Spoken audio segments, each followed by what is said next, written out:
stream contains strong language, depictions of fantasy violence, and law enforcement officers as protagonists. Viewer discretion is advised. In the ancient city of Absalom, each of its 11 districts is patrolled by separate yet equally important guard units. The recently rebuilt Precipice Quarter is home to the members of the newly formed Edgewatch. These are their stories. Hello, everyone, and welcome to our first episode of Absalom in Order. My name is... Yay! Yay! We did it! My name is Matt. You may recognize my voice from playing Twin Talon on the other show. Here I will be the GM for these fine folks. My pronouns are him and he. My name is Brent. I will be playing Renell, and my pronouns are also him and he, and so are my characters.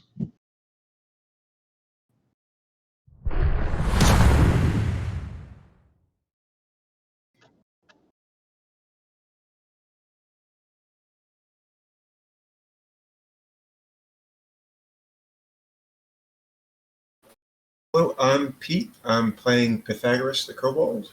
Both of our pronouns are he and him. My name is Sean. You might recognize my voice as the GM on the other show. But this one, I am playing Rhett Renkaz. And both of our pronouns are he and him. You guys should have audio for me now. Sorry, apparently I was muted during my introduction. RIP. Cool. This is the life of Twitch streaming. So, you know. So what do we do? Do we just quit? Is that what we do? We made one mistake?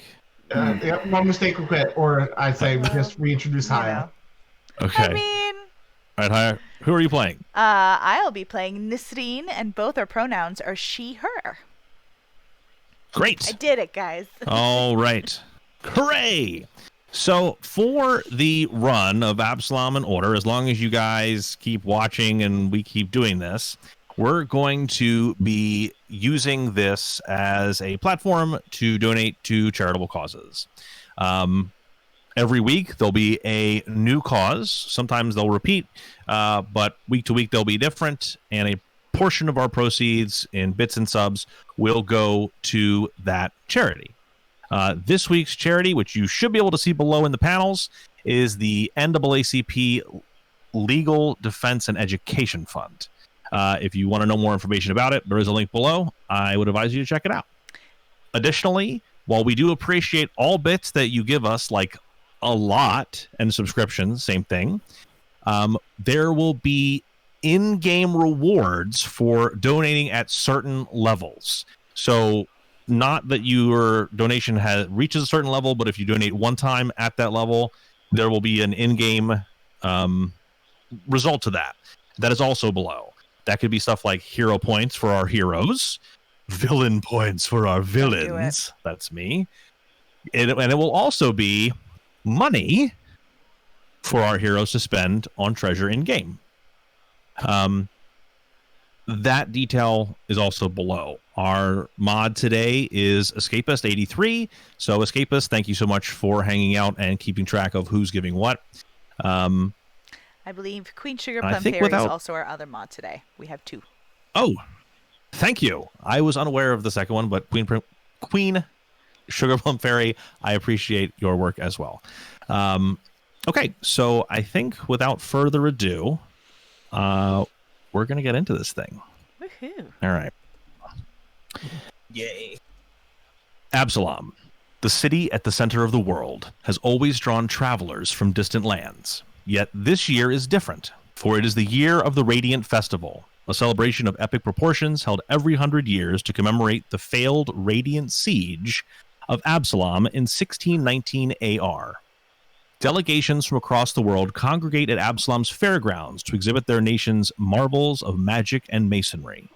A panoply of performers, merchants, and inventors flood into the city to astound tourists with their art and ingenuity.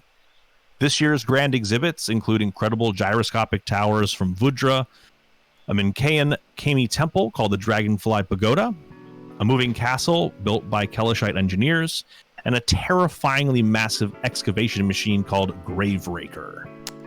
While the failed siege by the Whispering Tyrant a year ago set the festival behind schedule and threatened to undo all the hard work of the festival committee, Tar Baphon's defeat has given Absalonians all more reason to celebrate, and the fair is poised to open to great fanfare, even with the many of the exhibits only half completed.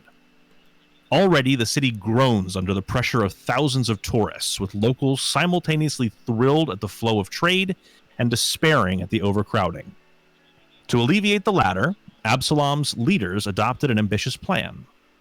The prominent Absalomian architect Bloon Bandersworth, with the support of Grand Council member and city planner Olansa Terramore, propositioned the Grand Council and bid for a contract to magically transform the Precipice Quarter, a district all but destroyed by an earthquake 22 years ago, into the heart of 4720 AR Radiant Festival. The enthusiasm of acting Primarch Winsel Starborn, who since taking his station has wanted to resurrect the Precipice Quarter, sealed the deal for the site of this century's Grand Fair. The Radiant Festival has already brought gold and tourists to the city like never before. But with such opportunity comes danger. Is that... There you go. You get... What's that? Dun because danger. Sorry. Oh, okay. All right. To help keep the peace, Absalom's leaders have established a new division of guards to patrol the Precipice Quarter during the fair and thereafter. The Edge Watch. Our story in Absalom begins as stories often do. In the morning. A young Yosoki washes his face in the running water of what once may have been an aqueduct before the city was built over top of it again. He dresses and scurries his way through the dark warren, patting or kissing the heads of no less than 50 furry forms in various stages of wakefulness. As he emerges onto the street, his feet splash in the perpetual puddles that give his home district its name. He looks southward a moment, pulling himself upright, and allowing himself a wistful glance at Fort Tempest before heading eastward into the rising sun. The sun hitting his face, lighting up his blue-white fur, he raises one hand to shield his eyes, one red, one violet, from the oncoming rays. Meanwhile, to the north, in the Wise Quarter, small, scaled fingers carefully fold a cloth before dabbing the cloth into polish and diligently polishing a single set of gold-plated eating utensils. First the fork, then the spoon, and lastly the knife, as he does every morning after breakfast. The utensils are carefully placed in a small drawer specifically reserved for this purpose. They are each straightened before the owner of the scaled hands closes the drawer and begins polishing the golden scales of his face and head. As he steps out of the door into the morning light, the diminutive golden scaled figure pulls the door closed behind him, locking each lock with practiced ease. He takes a final look in a hand mirror at his uniform before pocketing the looking glass and walking with determined purpose to the southeast. One district to the east, in the worst part of the nicest section of the city, a female form seemingly made of muscles like steel cables completes her morning routine. Having been up for hours, first jogging in the hour leading up to first light, and then spending 30 minutes with the heavy bag, she scrubs the sweat from her body before taking care to wrap her bloody and bruised knuckles. She garbs herself in her uniform, making sure to comply with regulations, while mixing in just the right amount of "fuck you, Dad" to her look. As she jogs down the front steps of her apartment, the morning sun catches her pearlescent hair, and she smiles as she feels the warmth on her skin. Her golden eyes sparkle with the thought of what may be, as she briskly moves south. To the south, just north of her destination, a lithe, reclining form sits suddenly upright in a dark apartment. He scrambles out of the bathtub and across the tile floor, just reaching the chamber pot before he begins to retch. As he wipes his mouth with the back of his hand, he lifts his head and locks eyes with a bird perched on the wash basin, its eyes mirroring his own concern and disgust.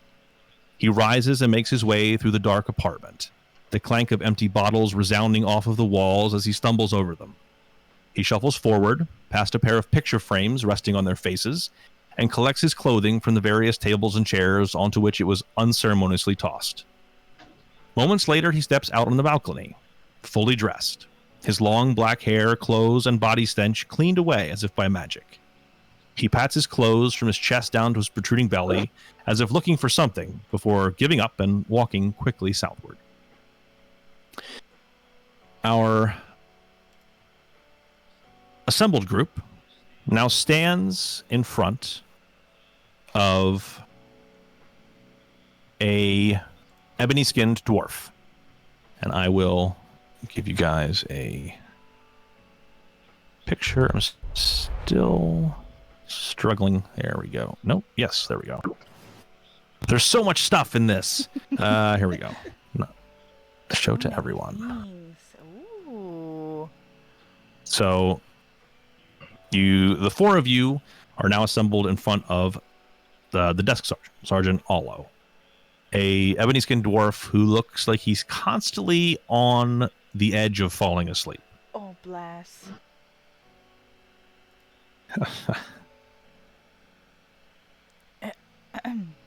Excuse me, Sergeant? Yes. Are you all right? Are you right there? I think we're here to report for duty. Yes. Hello. So, welcome to Edgewatch. It's your first day. As you all know, you're from various precincts around the city, but you've all ended up here, promoted, probably. Yeah. So, as you may or may not be aware, during the Radiant Festival, things are a little different. The hasty nature of our enacting leaves each of us with a modest stipend, but in the practice, you ain't going to see none of it, as your wages are automatically garnished by the city to pay for food, training, uniforms, and lodging in the station's barracks, regardless of whether you actually choose to stay there. So, as a means of rewarding you for good work, any findings that you may requisition, money or possessions from any criminals that you catch breaking major laws, no trial required. All of those findings are to be meticulously catalogued as to prevent abuse of power, and any confiscated goods with identifiable owners must be returned. They insist that once the festival's over, they'll revise the budget and convert us to a normal pay structure, and I do hope that is true.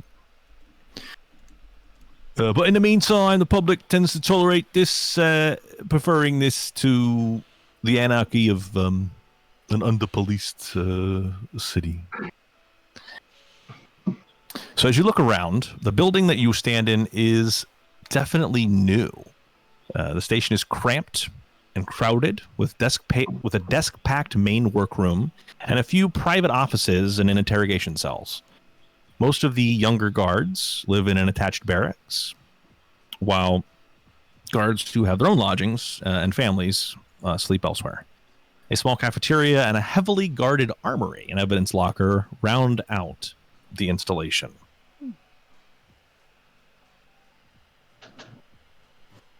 This is certainly, this festival has been such a great blessing. Of course, we could deal with some trouble truly it's come down to bring in more money for the coffers of the city, and ultimately the guards will flourish. So really, it's fine for me. And by the way, I'll be happy to keep track of all of those goods and things. It's really not hard at all, really. It's good. It's important.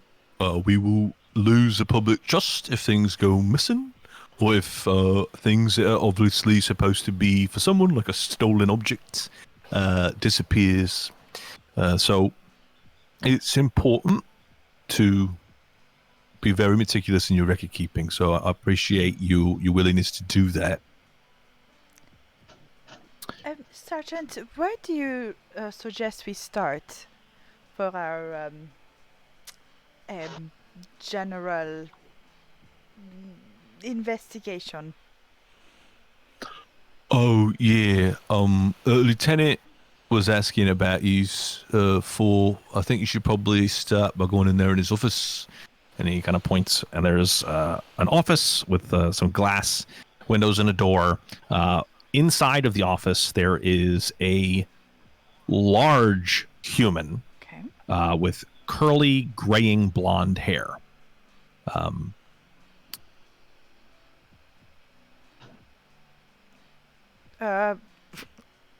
Okay. Just to confirm, we have all worked previously before, like.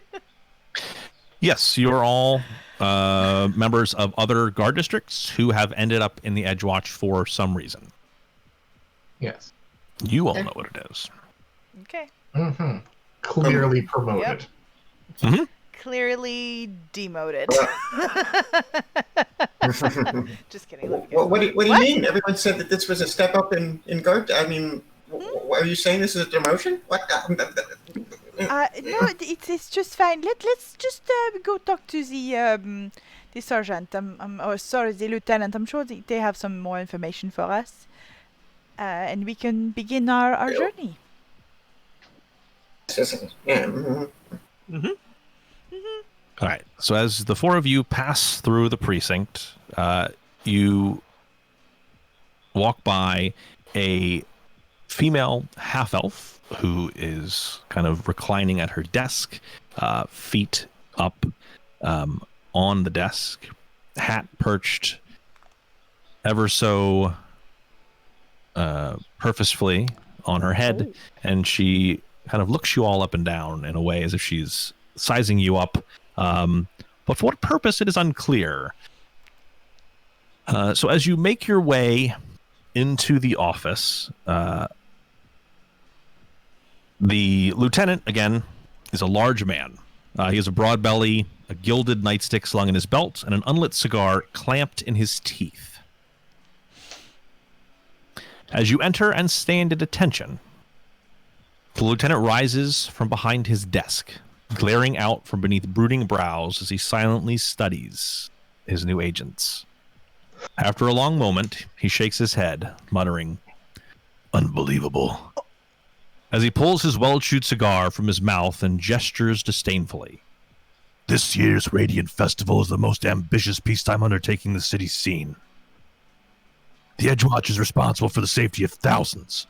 I told the council I needed the best of the best, and instead they send me you. A bunch of rookies so green you've practically got gills.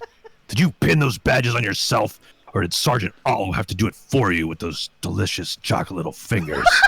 He sighs and sits. "Abaddon only knows what sin I committed to deserve you, but we work with what we're given. You do what you're told, learn from the veterans, and maybe you'll come out of this proper guards. But if I catch you shirking work or tarnishing the reputation of this precinct, I'll bounce you out of here so hard you'll land in Absalom Harbor. Is that clear?" He doesn't wait for an answer, instead snatching up a scrap of paper from his desk and holding it out. "Here's your first assignment. A bunch of dung-heeled wannabe adventurers are smashing up the Tipsy Tengu. Clean it up, book 'em or fine 'em. Just don't kill anybody." He shuffles through some more papers on his desk before looking up pointedly. "Well, you want me to hold your hand on the way there? Get going. Dismissed." Yes, sir. Yes, sir. We'll be right on our way, though. And she'll probably, like, once she's out of earshot, Nestine will probably say to her compatriots, "Do I have a feeling I know whose hands the lieutenant would rather hold?" Did we get the lieutenant's name? Lieutenant Laversus. Laversus. Lavarsus. And in fact, I'm betting I have a handout. So I'm trying to keep notes. And I have for the lieutenant that he loves the desk sergeant's chocolate fingers. Those are my notes. Okay. Interesting thing that you pulled out of that. Nothing else. Chocolate fingers. Nope. Nope. Just loves the chocolate fingers. Cool.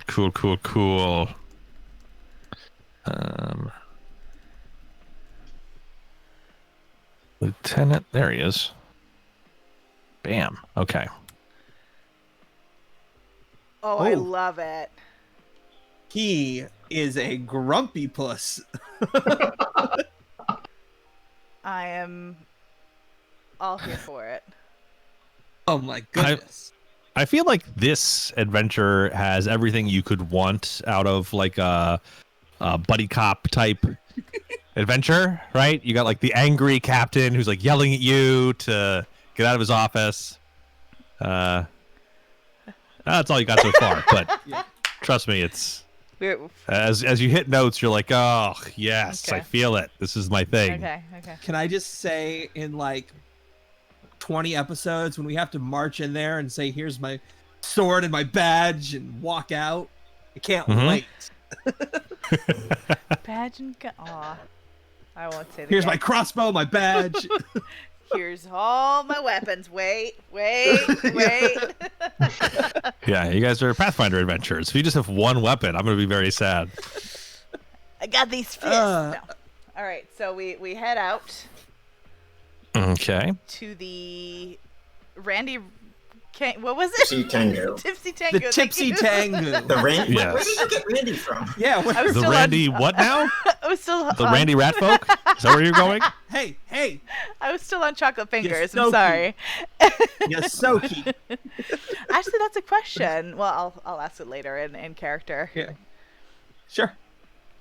All right. So let's let's scrub go. up and go ahead and look at our minis. Aww. Wait a minute. So these are not your permanent minis. Yes. Okay, good. We're on the screen now. Mm-hmm. So not a permanent minis, but I have definitely pulled out some pictures of actual animals, some pictures that are not ours at all, so we don't claim any use for them or claim any rights to them.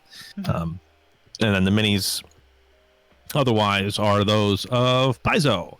So cool thing that they did, I don't want to make anybody think any less of me, but I did it, is Paizo teamed up with Roll20 so that I could get all of the Adventure Path stuff kind of pre-packaged with all of the icons from the game. And they also gave like all the handouts and all of that. So really nice if you're a GM looking to run, I think it's probably for the first 3 Adventure Paths at this point, on Roll20. What's that? Just 2? First 2.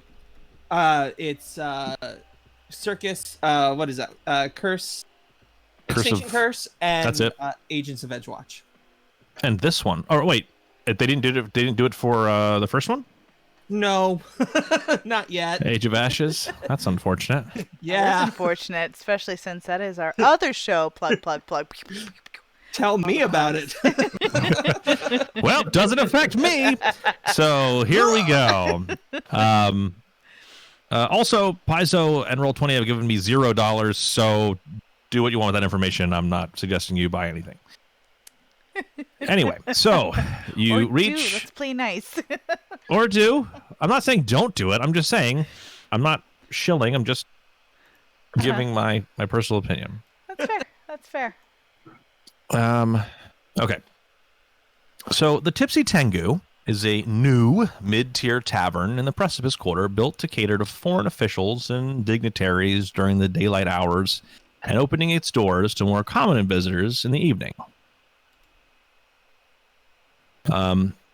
As you enter the tavern, the interior of the Tipsy Tengu is a raucous mess of tipped-over chairs and spilled drinks. A motley group of drunken adventurers is the clear cause of the chaos, including a dwarven bruiser wearing a horned helmet, a sloppy elf in robes, an armored human worshiper of Caden Kalen, and a leather-clad halfling. Oh, there you are. A well-dressed man with an ornate cane and bold blue eyes leaps to his feet from where he was seated next to the door, which is this guy. Bing. Oh, got it. Okay.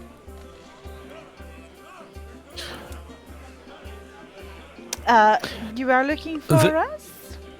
Yes, the city's finest come to deliver us from churls and belligerent. He lowers his voice conspiratorially and adds, honestly, I'd never allow this in my hotel, but poor Bellberry thought they'd add flavor, and they certainly have. He sticks out his hand to shake. Hendred Pratchett, proprietor of the Dreaming Palace. This is my associate, Ralso. He nods to a hard-looking half-orc woman.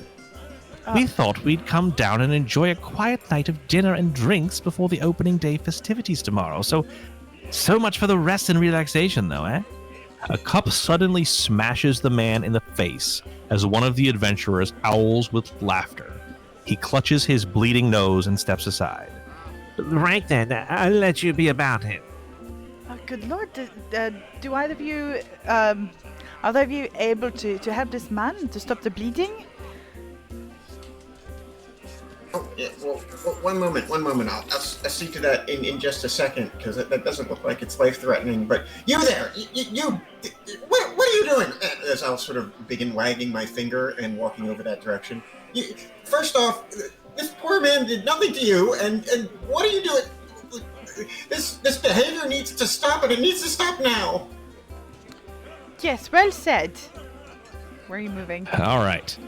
So the adventurer, or that group of 4 dots to the south here. Got it. Okay.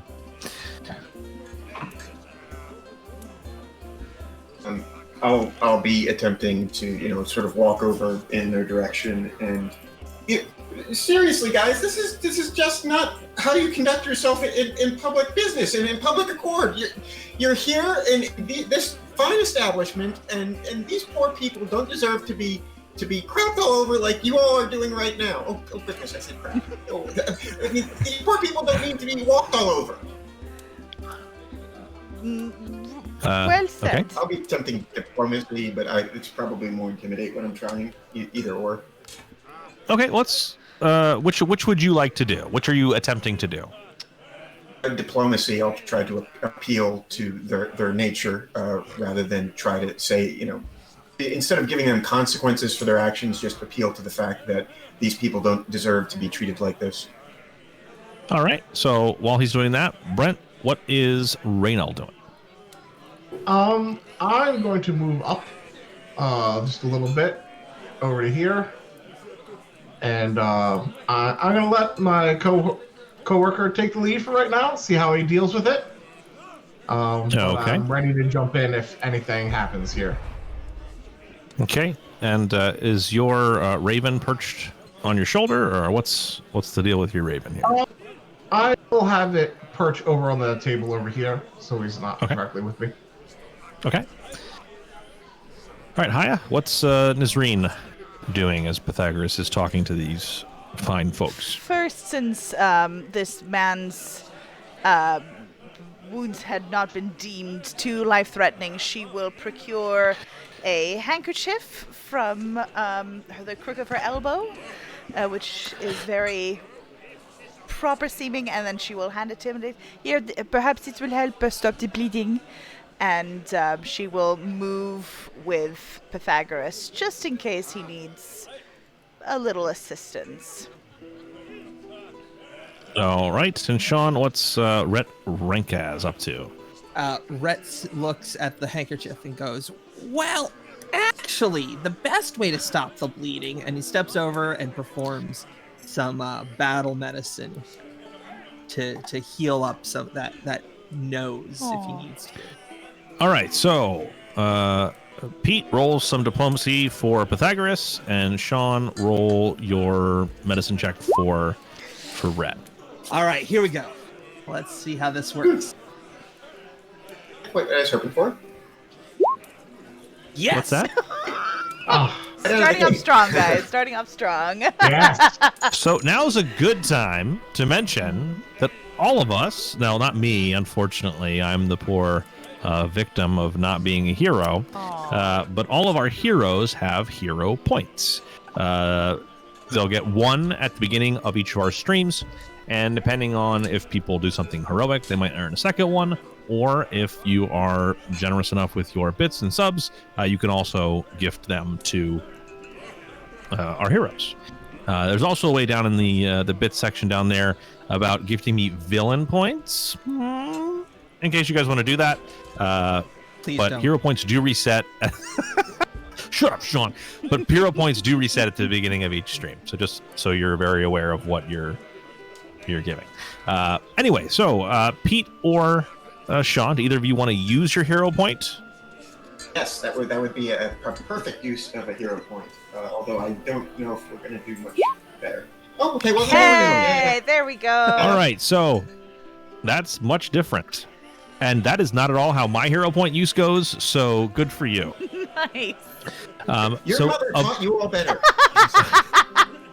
Perfect. Okay, so above your name at the bottom of Roll20, there's a little poker chip icon. Do you see that? Yes. Okay, so if you click that, it should open up and you see a poker chip, and you can drag it out onto the map. So please do that when you are using your hero points. Boom, great. And then I will destroy it.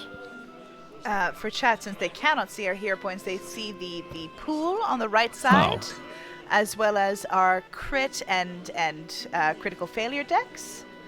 And we will touch on those when things of that nature happens. Right. Okay. So Pythagoras thought better of his first plan of attack and instead chided them that their mothers taught them better than this. The doc is like, oh, that's not how. Actually, the better way to do it is this. And he like jams his fingers up into this guy's broken nose with the handkerchief, like shoving it up in there. Not great. Gonna say not good. You don't actually do any more damage. Yeah, it's not a failure. It's not a critical fail. You don't do any more damage, but the guy definitely howls a little bit and backs away from you. Oh, that's quite all right. Thank you. It's just resetting. I'm just resetting it, actually. Great. It's going so well, guys. Our first foray out into the city. Fantastic.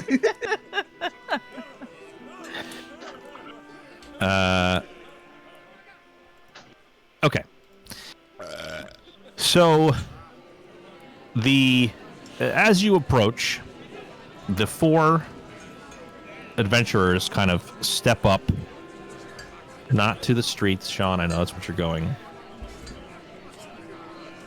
And you have four different people standing there.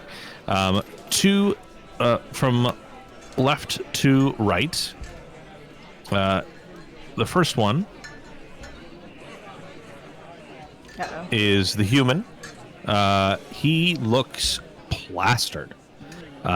He, as it was said before, I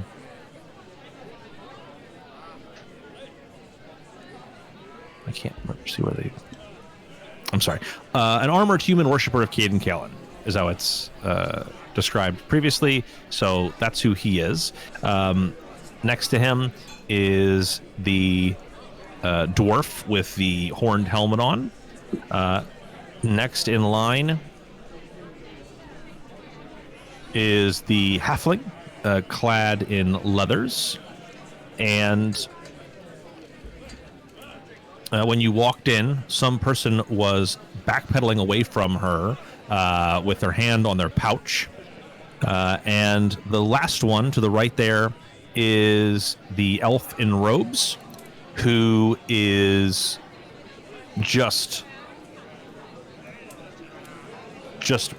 crying and drinking. And as she sees Raynell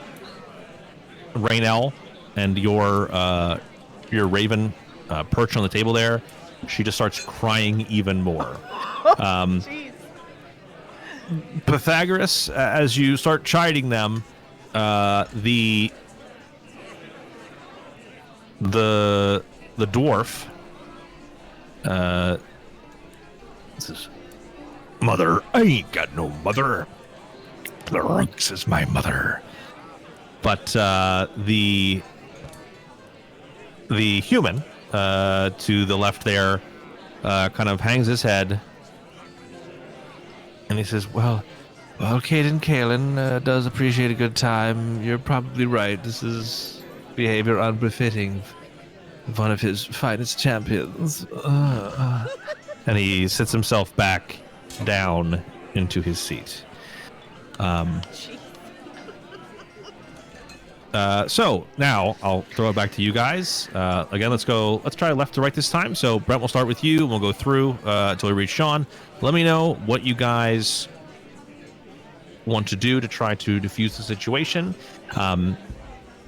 What I will say is that diplomacy or intimidation is the way to go if you want to do it non-violently. If you want to just pull out truncheons and beat them to death, probably not the best way to do that. But you can stop them that way. But if you want to do it non-violently, diplomacy or intimidation is the way to go. And if you can touch on something that you think might be appropriate to why they're acting out, it will give you a bonus to the check. Interesting. Could I do like insight or sense motive on them to try to gain insight on them? Sure. Okay, so that would be a perception check.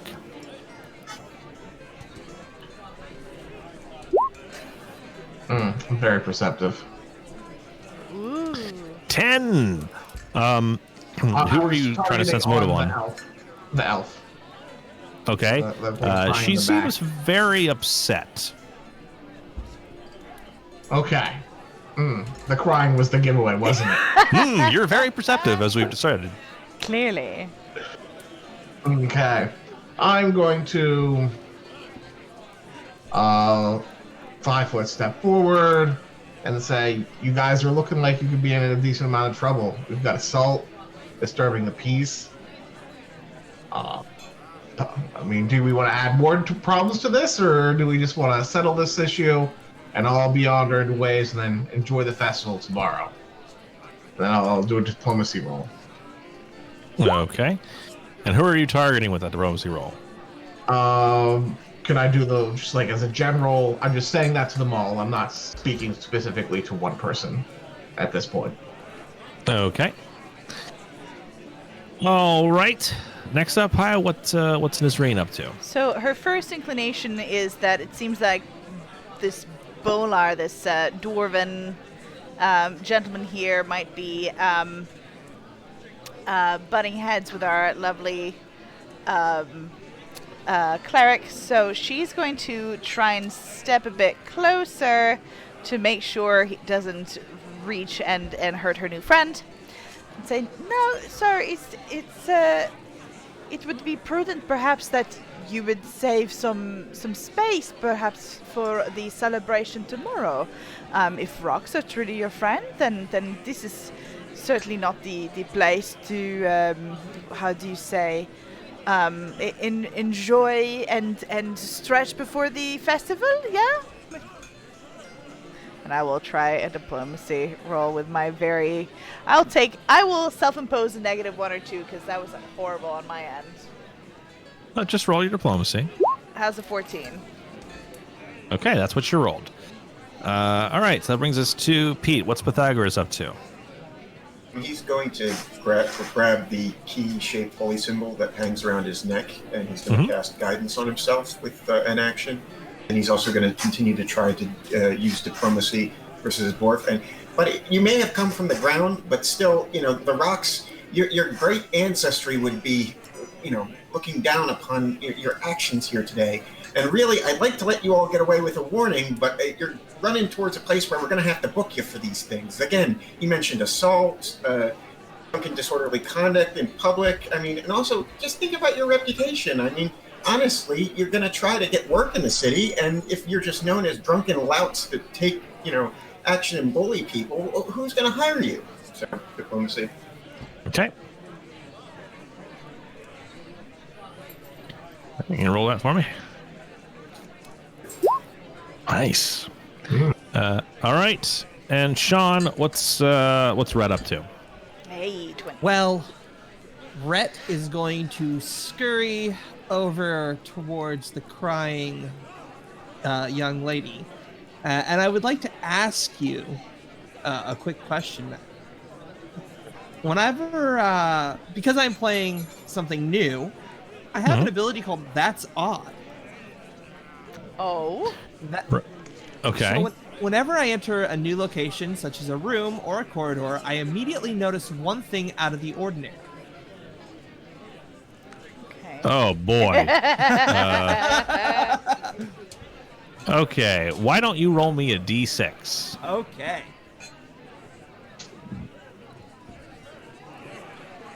Or d4. Let's make it a d4. Oh. Well, it's a 2. Okay, that works. That works. The dwarf, his pupils are enormous. And you don't think it's just because well, I mean, that would be what you would. It's bright, like he's got dark. You assume anyway, he's a dwarf. He's probably got dark vision, so you wouldn't think his pupils would be large, like for needing light. So you think he might be on something. Okay, interesting. Yes, interesting. Now I'm torn between trying to help the crying lady and investigating this dwarf some more. Let's talk to the crying lady. Ma'am, what seems to be the problem here? What's actually going on? And I'm going to try and diplomatize with her to get her to spill her guts and give me more information. Oh. Okay. All right, we're getting better. 18. Okay. So Raynell rolled a 19 to try to pacify her. So between the two of you, you just rolled an 18. She starts to cry, and she outstretches her hand, and she's like pointing kind of with open palm to the bird sitting on the table, and she says, Runkles used to look at me just like that. Poor Runkles, his feathers all over the dungeon. And she kind of falls backwards into the chair, continuing to cry and continuing to drink. Someone just had a poor experience with their familiar or animal companion. So Nazreen, you don't seem to have gotten the dwarf to back down. In fact, his huge pupils are now like focused on you, and you see like foam starting to form at the corner of his mouth. As he's like he looks he's getting more agitated by the second. I'm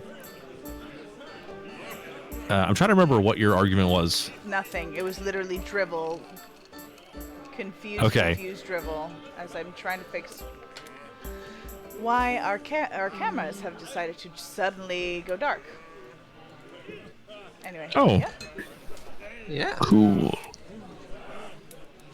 There we go. I think I fixed it. I'll fix them slowly. It looks like it's a drawing from. There we go. Slowly but surely. So, it was more just, haha, rocks was literally her argument. All right.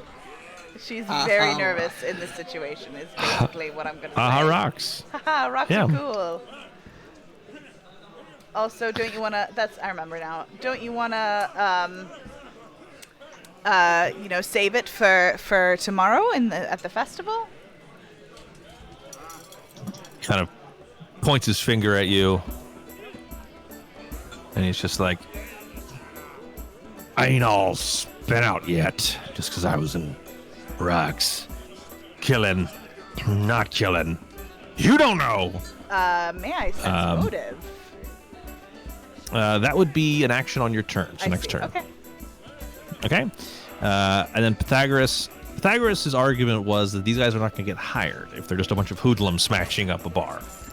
And while that doesn't seem to have affected the dwarf at all, the halfling kind of puts her hands on her purse, and she thinks for a moment, and she's like, you know what, that's a good point.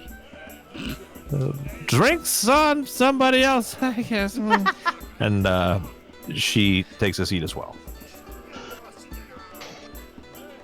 So now you've got one belligerent dwarf. He looks like he's getting more agitated by the second, and you get the impression, just generally, that he's even more agitated that his friends are not backing him up at this point.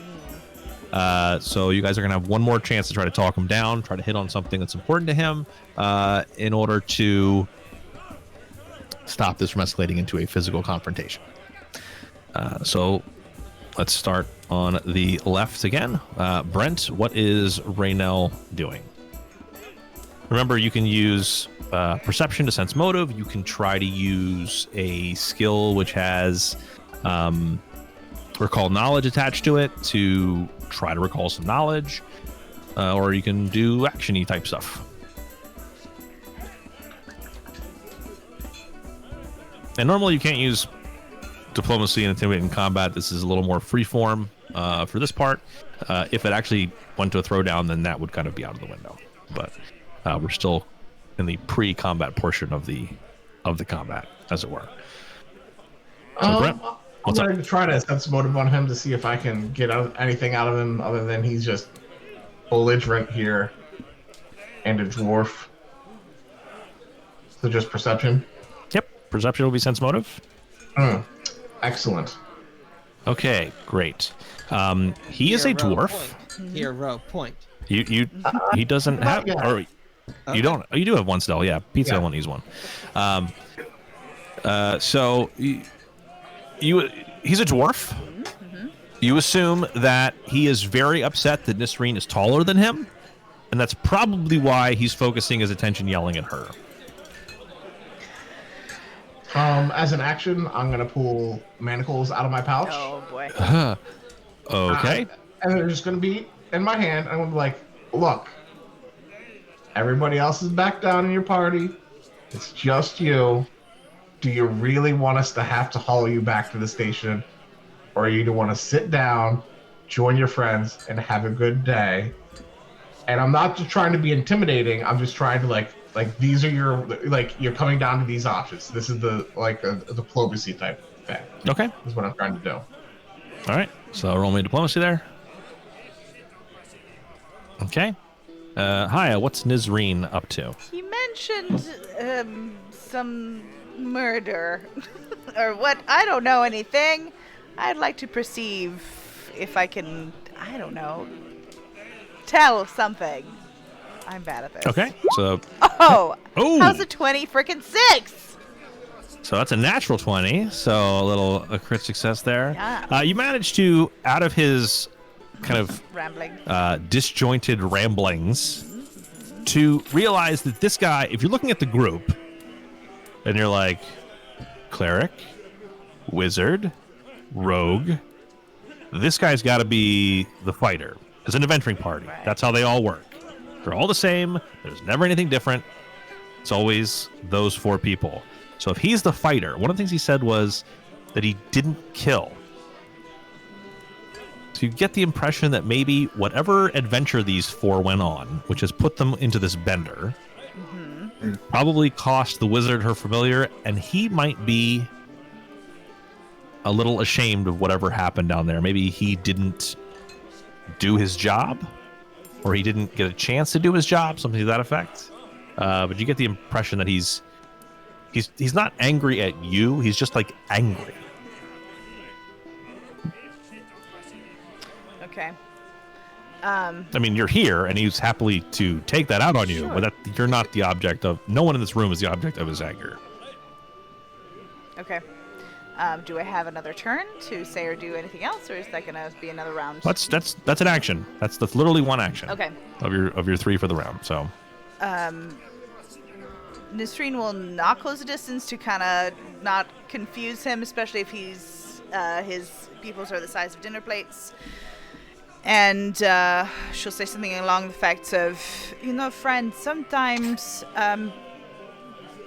terrible thing happen when you are out in adventuring, but that does not define you as who you are. And clearly here, while you are clearly upset about something, and taking it out on the patrons here is not the best way to perhaps continue your journey, and the likelihood of you coming out victorious and helping your friends or defending your friends to fight another day is clearly around the corner. And if you don't believe me, if you and I were to spar outside in at some form of match, I'm more than certain you would beat me. Would you want to wager that? If I'm right, you will go home and rest. How is that? I will diplomacize. How's Okay. a 21? 21. Okay. Pete, what is Pythagoras up to? So preparing actions in this, how exactly do you just take an action to prepare an action? It's 2 actions to ready an action, and you can ready a single action, so you can't ready like a 2-action thing, and doing so ends your turn. So even though you would get 3 actions if you readied actions your first 2, that's it. I'm just going to continue to attempt diplomacy and say, listen, this doesn't have to come to any fisticuffs or anything of that sort, buddy. We can settle this amicably, and really, we can just sit down here, maybe have another drink, and then we're going to have to, again, you guys have destroyed some property and you've injured some other people here. So let's not make this any worse than it already has to be, all right?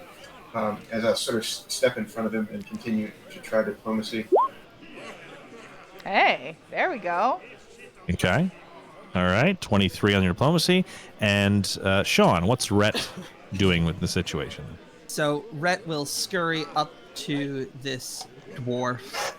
Mm-hmm.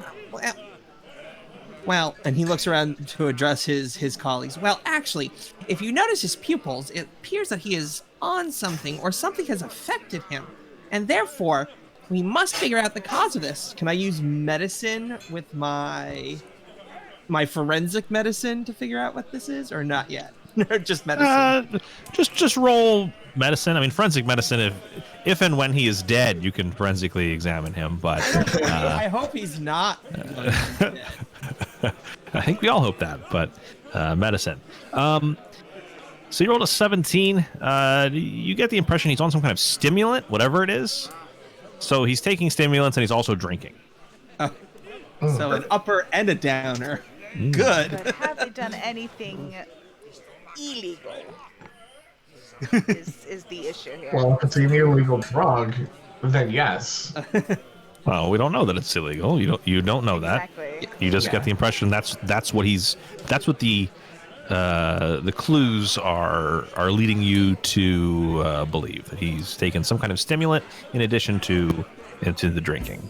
So he is intoxicated and also awake enough to do whatever dumb thing he's about to do. For my last action, I'm going to look at the member the human who worships Kate and Kaelin, because I'm hoping he can hold his drink the best out of the group, and say, excuse me, sir, have you noticed your friend here taking any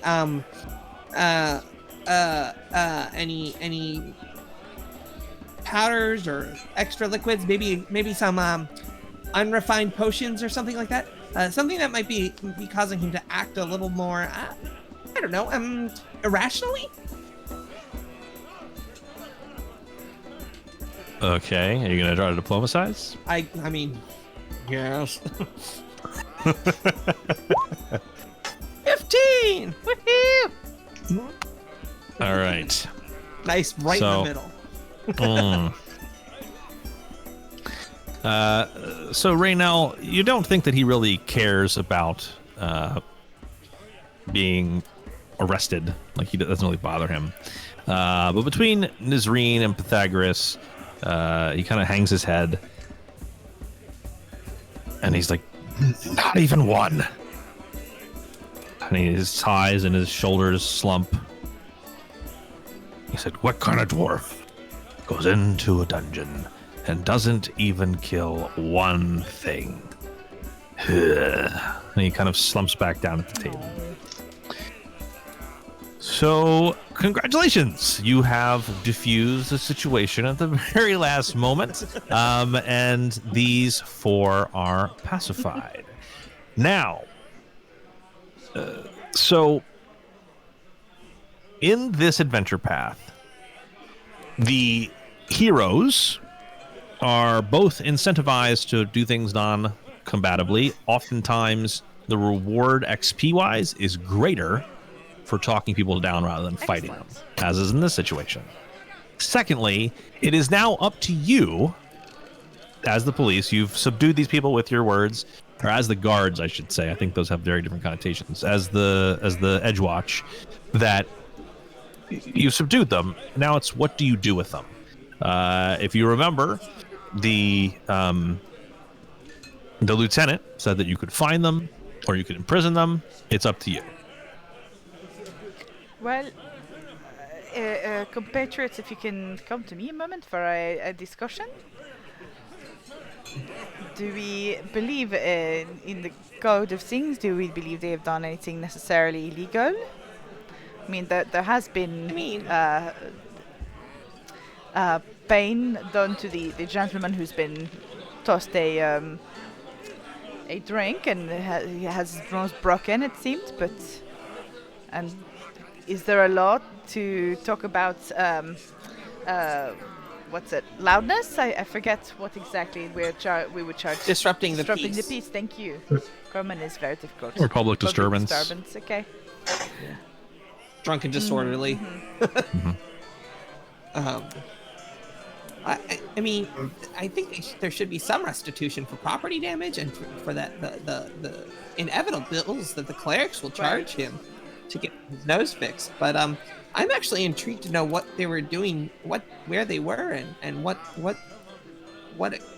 hurt this poor person's familiar, and what he killed. So maybe we should get some more information. And he is definitely on some stimulants. I mean, I can't tell you what. I haven't had a good chance to analyze his breath or anything like that, but he is definitely on some sort of stimulant. I'm gonna turn to Pythagoras. Is there already set fines for drunken, disorderly, and breaking property, stuff like that, on the books? Is there a guideline that we should know? So, Pythagoras probably knows exactly what the answer to that is, and that is that for this type of kind of misdemeanor crime, the half-elf guy was hurt, but mostly they're just disrupting the patrons at the bar. So for this kind of thing, you could arrest them, or you could just fine them. Either way, they're probably going to get fined. The convention frowns upon confiscating more than what a person has on them in terms of currency and gear. So probably taking what they have is what the restitution would be, and then paying any damages to the bar out of that money, and then the rest would be yours to catalog, and then to basically get credit for at the quartermaster. Okay. Yeah, I'll regurgitate that answer with legal lore and say overall, I'm for sticking to the letter of the law. So I think fining them is probably our best course of action. However, is the use of stimulants illegal in the city, or is there particular ones that would be punishable in the city? I think if he's on Pesh, I think that is an illegal stimulant. It's technically a poison, I think. But other than that, it could just be a potion, so probably not. It's unclear what he took. Yeah. And we can't ask them. Sorry, I didn't mean to cut you off. I was just going to say, it's very, I don't think it's quite the letter of the law to ask them to turn out their pockets, unless if he's going to willingly show us what he has and whether or not it's legal or not. So I'm not entirely sure we can do anything about that. So I think I agree with you, Pythagoras. I think just fining them for drunk and disorderly conduct here would be the best way of things, and perhaps then trying to understand where they were that caused them so much grief and caused the Halfling to lose her companion. Yeah. Right. And to be clear, you can ask them to turn out their pockets. You can literally take everything that they have. That is the letter. The letter of the law is that you can fine them up to the point at which they don't have. You can't like make them go get money to pay you. But for this type of drunken disorderly, like you can collect anything that they have on them. I misunderstood that. Then I'm sorry. Usher them on their way. No, that's fine. I just wanted to make it clear. That's all. I don't think there's any need to take everything from them.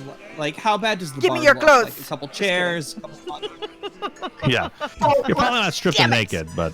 Well, let's have them turn out their pockets, see what they have. If they only have 3 copper, I'm taking all their money.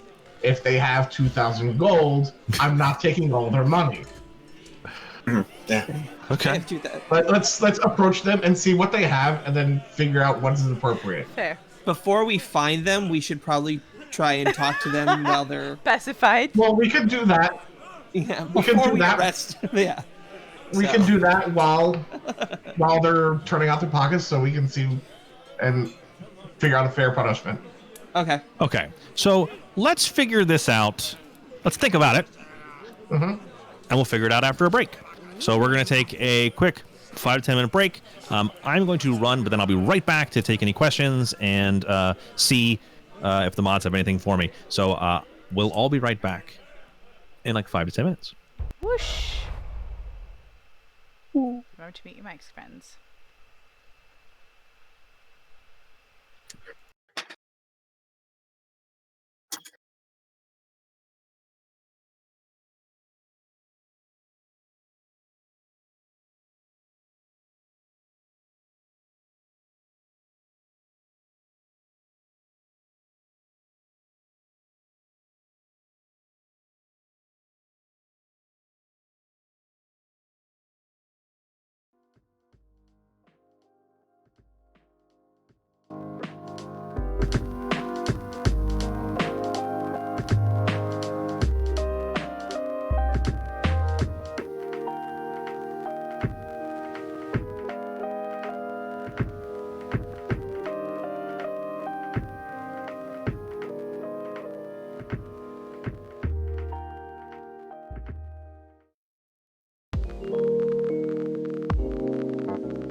Hello, everyone. Ooh, so that was our first run there. So let me look at the comments here. Ooh, lots of chatty chats.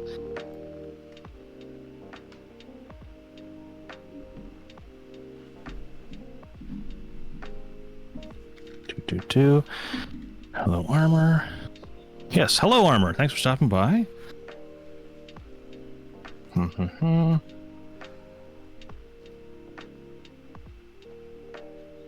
Okay. Preach watch thing they broke. All right. So we did that, right? We started the adventure. You got to listen to me prattle on for a bit.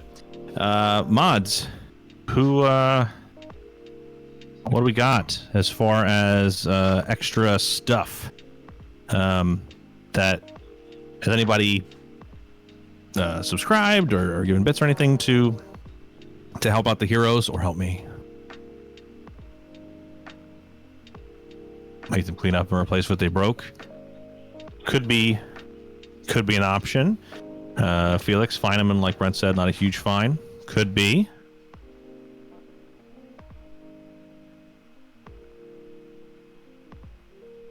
Are they even certain that it's a substance, not some spell or other magic? Nope. They don't. Could be.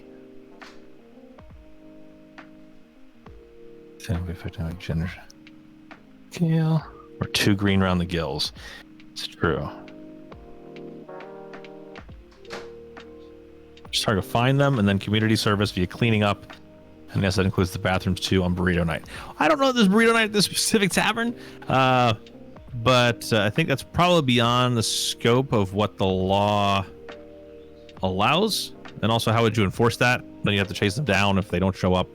So probably either arresting them and confiscating what they have due to the arrest, or just finding them are probably their best options, honestly.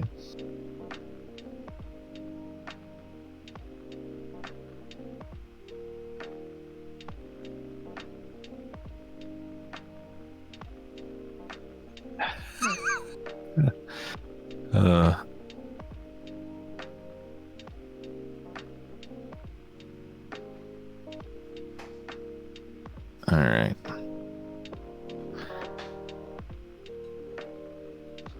So this is their first assignment. Pretty easy, right? Drunken bar brawl thing. What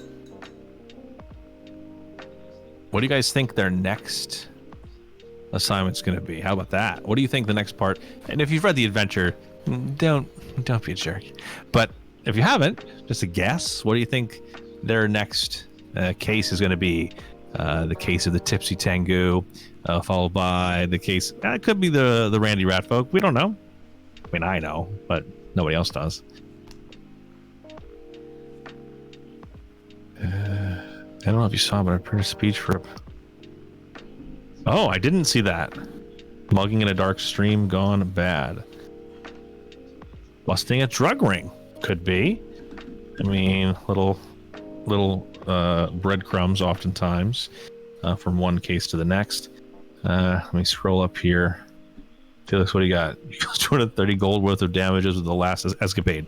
My ass is on the line here. I just finished talking to the mayor. I'm sick and tired of making excuses for you four. You're an embarrassment to the department. You're off the case and off the forest. I want your weapons, focuses, and badges now. I ain't got all day. Agitating my sciatica. I'm too old for this. I get out of my sight. I say get out. Don't even think about getting near this case. It seems like you've watched a cop show or two. Street. Mugging in a dark street. That makes a lot more sense. Although, there are streams. Maybe there's a dark stream somewhere where someone gets mugged. It's unclear what will happen next.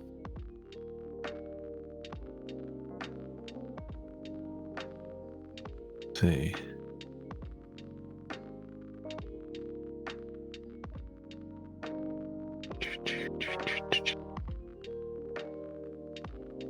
Putting.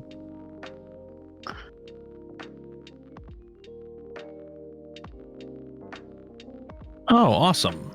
So Jareth Core subscribed for 2 months. Nice.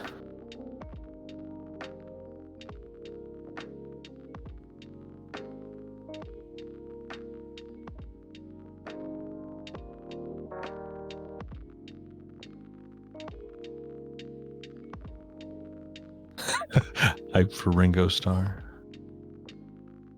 Keep 80% population be in jail. Yeah. Dark side of the D20. Isn't that just the side that's down? So on a nat 20, it would be a 1? Or is there some other connotation I'm not aware of?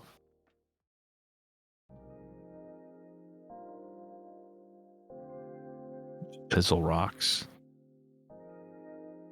Zipper Popper, Johnny Boy, Ludes, Esmeralda, Dreamer.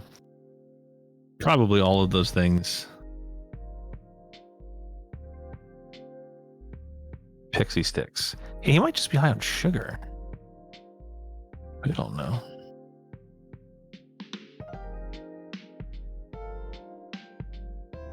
You have a dark side of the D20 member on your stream. Canvas. I don't know what that is. I'll have to ask the group when they get back.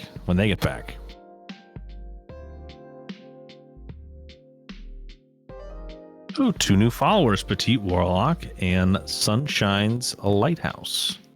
Thanks for following.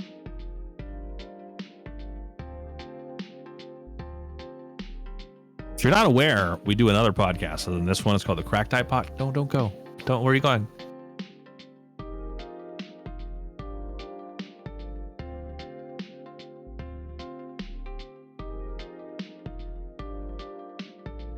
Oh, I realized we totally forgot something. That's all right. We'll do it. We'll do it next game. Our next section here. Most of us are back waiting on one member.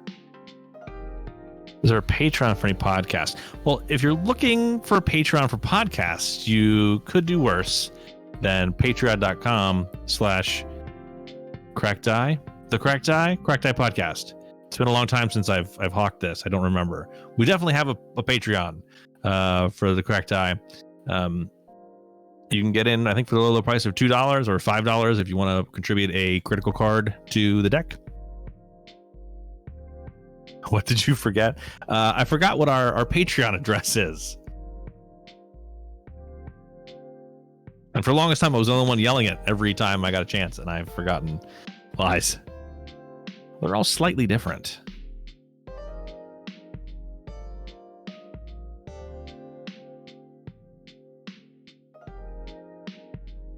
There we go. Patreon.com/Cracked Die Podcast or Crack Eddie Podcast. I never remember if there's but this one there's not. Thank you. Yes, thank you, Morph.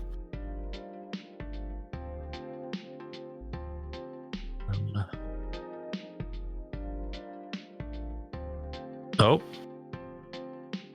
I'm back. All right, you scoundrels. We ready? Thumbs up, thumbs down. We good? Okay, looks like we're all good. Let's go back. Whee! We're back. Yes. Okay. We are back. Anybody who's muted your mic, please remember to unmute your mic.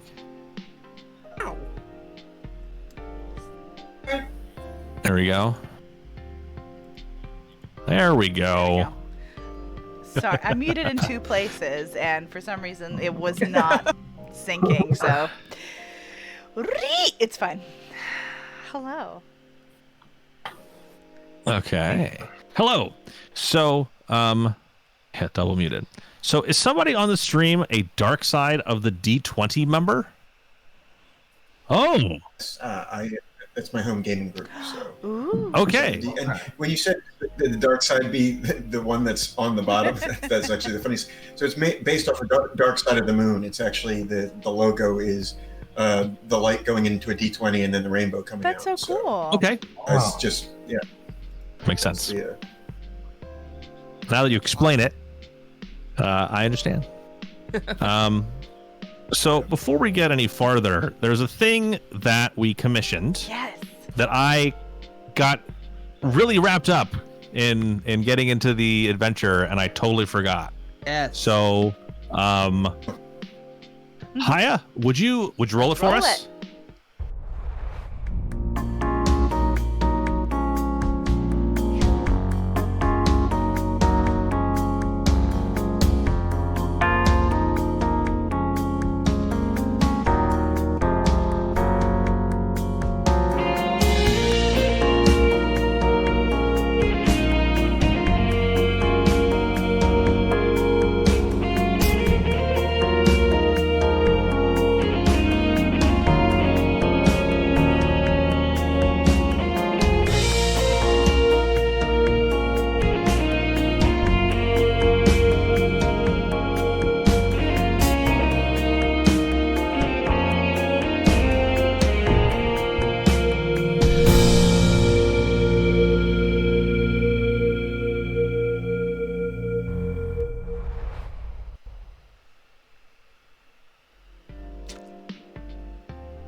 So,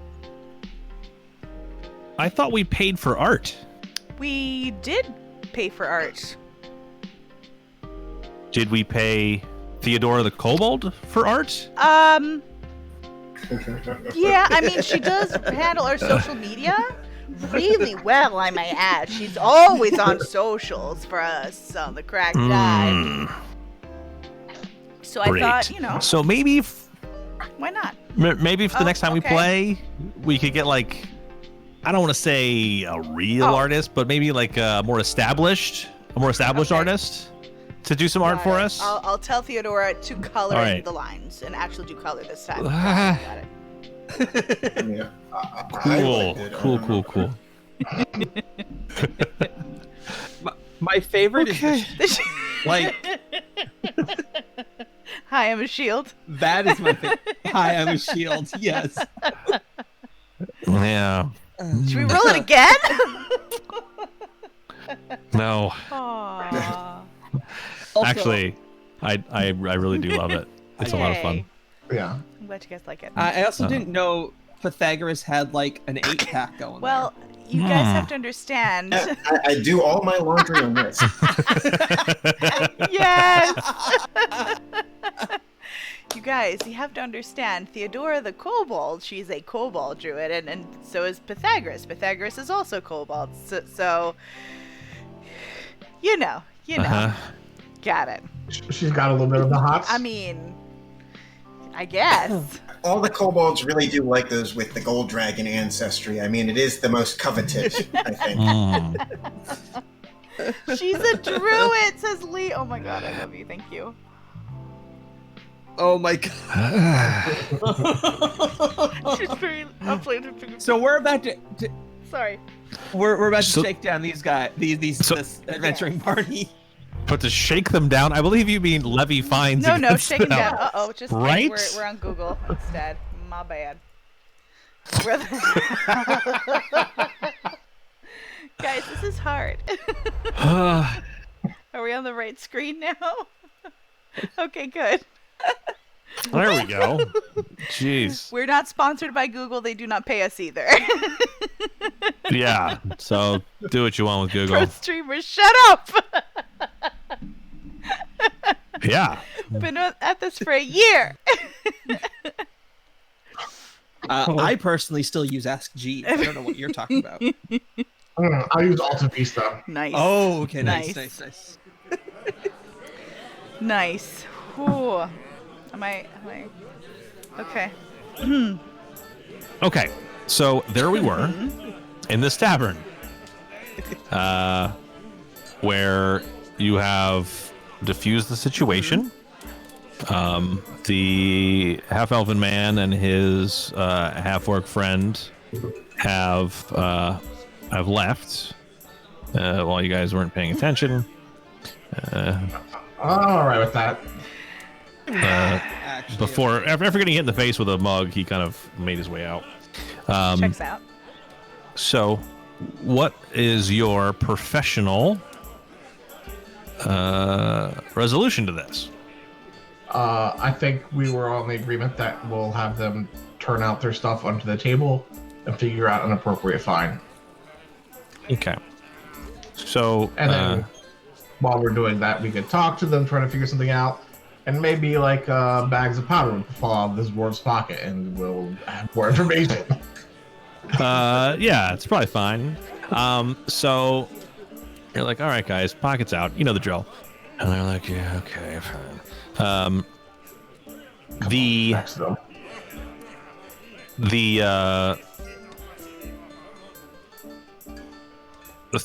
female elven wizard, who you find out is named Muriel, puts a dagger on the table, crossbow. The dwarf brings out a battle axe. And you find out his name is Bolar of Stonemore. The human cleric drunkenly produces a rapier and then puts it away and then draws out again as if it was a second rapier. He also has a wooden shield which he plunks down on the table.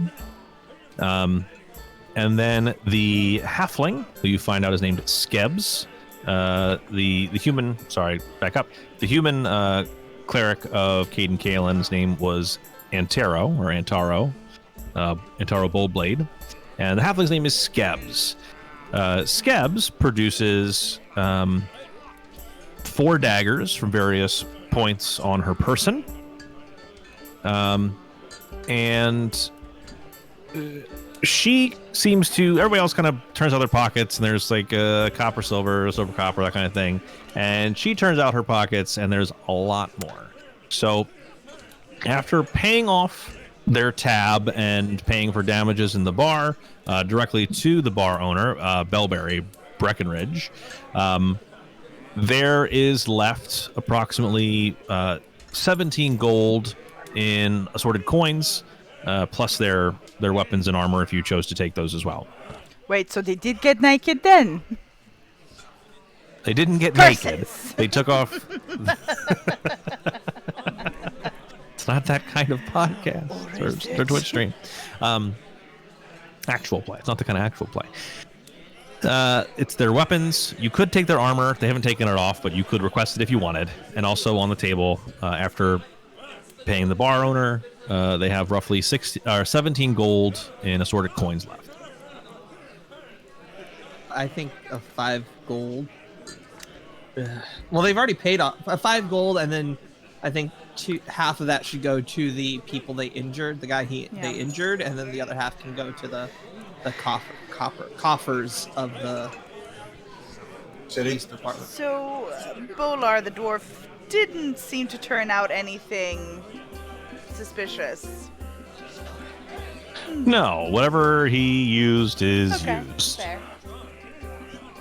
Well, we can get him on that. So I'm agreeing with our lovely friend. Oh, I'm forgetting names already. Rhett. I agree with you. Rhett. It won't leave them destitute. It's a hefty fine because remember, everything's a silver economy now.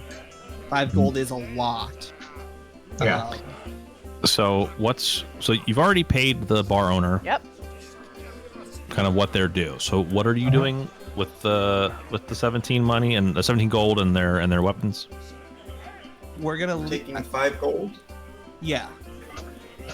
We'll leave them with 12. Mm-hmm. And then I assume we don't need their weapons, and they need them for adventuring. They can keep those. Yeah. Okay. We're basically applying a slap on the wrist. Like, don't do this again, or else it's gonna be bad. And while we're taking the 5, while we're collecting the 5 gold fee, I kind of want to ask them. So you said you were adventuring. Where were you adventuring? What happened? It seemed to really cause some distress to Muriel over here, and you know, we want to make sure that everything's good. Is it something the guards should go investigate? The cleric speaks up. He's like, "No, it's fine. We took care of it. It's really fine." At that point, Muriel starts to break down crying. It's not fine. Broncos is dead. And What? Skebs, the halfling, kind of pats her on her back. Like, yeah, it's an unfortunate thing that happens. Sometimes a familiar dies, but you can get another one, right? And at that, she just starts crying even harder. Dear. The worst. Like, that is some 0 bedside manner right there. I'm assuming Pythagoras is going to take the fee. And I'll log it all, and we'll make sure that it goes to the appropriate channels. Okay. So you take the 5 gold. The proprietor of the Tipsy Tango is one Bellberry Breckenridge. Why does that name sound familiar? Said it I twice think I said already. it. Yeah. No, Instead of no, before. I've known it all my life. But I will show you her. Aww. That is some serious Uh, art. It's a shame we can't have this person to draw forth. Anyway, sorry. That's awesome. I wanna kind of try and talk to Muriel some more about, I'm trying to find out what killed her familiar. Like what type of creature it was or anything like that. Okay. You get the information that she had a raven familiar named Runkles, who died at the hands of a skeleton in a nearby crypt. The thing about the Precipice Quarter is that it has been in disrepair for a long time, and while they are rebuilding it to hold the Radiant Festival, some parts aren't rebuilt. So they've just been kind of cordoned off. Like, basically, don't go in there. There's still bad stuff. And they had gone to one of these places. And it's cleared out now as far as you can tell. Bolar was upset that he didn't get to kill anything. The cleric took care of some of the undead with, channeling positive energy. The wizard did her thing, but ultimately her familiar paid the price of their adventure. Okay. And when you resummon a familiar, is it the same familiar? Like it's the same spirit, or it's like a different one? I'm not sure. I mean, that's a good question. I think that I don't think it's ever exactly the same, but she could summon another raven, but it wouldn't be Runkles. It would be a different creature, as it were. Ow. That's like a dark turnover rate right there. Like, wow. Oh. It remains fine, so like a little bit, yeah. And I mean, if they wanted to eat it, really, why let it go to waste? I don't think that... I think our work here is done, friends. We should probably report back. I mean, if I ever die, guys... Do you want us to eat you, Pythagoras? I mean, if you need to. That's kind, I suppose. I'll take that under consideration. So, thank you. I think. You're totally welcome. Okay. Perhaps we should report back. You see Rhett scribbling notes in a notebook. Okay. Right before we leave, I would like to just mention to Muriel that life outside of Cornan can be hard, and you may want to go back if this is too much for you. She kind of looks at you angrily. Oof. I can handle myself, thank you. And the assembled group staggers. If you have taken all you're going to take, they stumble their way out at the urging of Bellberry. And before you leave, Bellberry says, "Oh, thank you, folks. It's so nice of you to come by. You can come by anytime. Please do. And you can stay or you can come back later, and drinks would be on the house. I really do appreciate you taking care of this. It's always nice to have responsible members of the City Watch in our establishment, as it were." The barracks are a little crowded, guys. I'm just saying that, how much is it to board here, just out of curiosity? Oh, we're full up with the festival, but I do encourage you to come back and drink and frequent the bar and the tavern area. Pythagoras, you cannot Okay. stay away from the the barracks. You have to stay there. Come on now. No, I totally just don't want to be a drain on the resources of the city if we can subsist on our own. I like to make my own way. It's understandable. Well, you all do live elsewhere in the city at this point. Yeah. Oh. We have our own residences, all right. I didn't know if we were staying at the barracks or not. You currently do. If at any point you want to move to the barracks, you're more than welcome to do that. But at the start of our story, you all came from other places where you already lived and worked, and you have recently been transferred to the Edgewatch. Okay. Muriel is a half elf, right? Or a full elf, I'm sorry. Or I know I can't really tell that. But elven? Elf? She is elven, yes.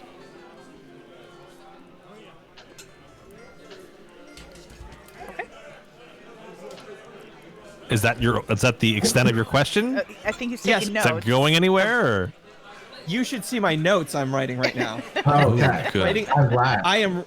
I'm writing up a police report. Okay. Good.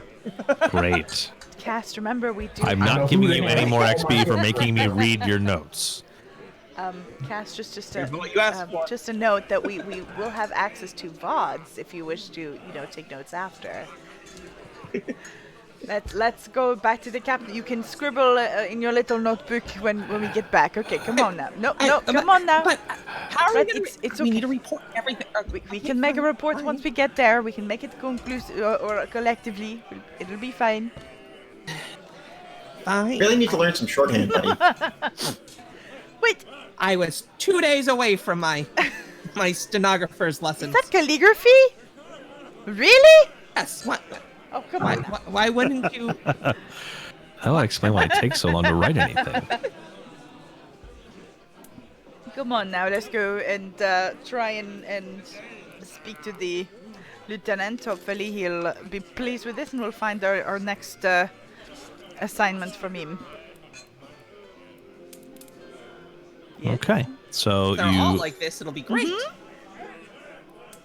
I'm pretty sure it's 20 levels of this. Just Yes. picking up bro rolls, nothing else. Are you entertained, chat? Be the same for 20 sticking around levels. Woof, it's gonna be slow. Okay. I mean, it's slow leveling. Yes. Because this is not where the XP comes from. What? All right. So you make your way back to the station house, and you report to the lieutenant, who, upon hearing your kind of retelling of the story, that wasn't even horrible. Tell you what, you four, I'm not disappointed in the work that you've done. Why don't you take the rest of the night off? And I expect you to report back to the duty board bright and early tomorrow morning. But make sure you hit the quartermaster on the way out and log those fines. Yeah, absolutely, sir. Question for: we turn the gold in and it just disappears. We don't actually keep it, or do we keep it? So the answer is that anything you turn over to the quartermaster, or that you log with the quartermaster, you can then, if it's an item, you can just use it. Okay. It's logged with the precinct that you have it. They know where it came from, and you can use it. If it's money, it gets turned over to the quartermaster, and you can basically use it as credit to buy things from or I should say, to check things out from the quartermaster. Cool. Thank you. And they have, as you look at the armory as you're turning this in, it's pretty well stocked. You would say that if there was a book with the main rules of a game in it about fantasy warfare, it probably has everything that would be in that book. Cool. Okay. Yeah. Okay. Okay. So you go home for the night, I assume, or maybe you go back to the Tipsy Tango for drinking, or what it is that you might do. But you, or does anyone have anything they want to do in between now and the morning? I should ask. Drink at the Tipsy Tango. Okay, great. I would like. Oh, sorry. I will probably get to know my competitors a bit better, and also I will join you and drinking in the Tipsy Tango. Okay. I'll follow as well, but I will have water or similar. I don't drink. Okay. I would like to stop by a library and do some research on stimulants that cause foam in the mouth area and maybe dilate the pupils. And then I'll join my colleagues at the Tipsy Tango. Okay. So, the three people that are not at the library go to the Tipsy Tango and you drink your fill. You notice that Raynell probably drinks a little more than the rest of you, although he tends to hold himself together pretty well. Pythagoras drinking water and the like doesn't feel the effects of anything other than being hydrated, so that's good. And you all head home, and before you know it, it is the morning. In the meantime, Rhett, you have engrossed yourself at the library. You have dug into books, and before you know it, it is way too late to go out drinking. You do not find any stimulants that both dilate the pupils and cause foaming at the mouth. There are a variety of things that dilate the pupils. Very few things cause foaming at the mouth that are not like fatal or at least dangerous. So you don't, with the research that you do in the couple hours that you have, you don't find anything that links those two things. Okay.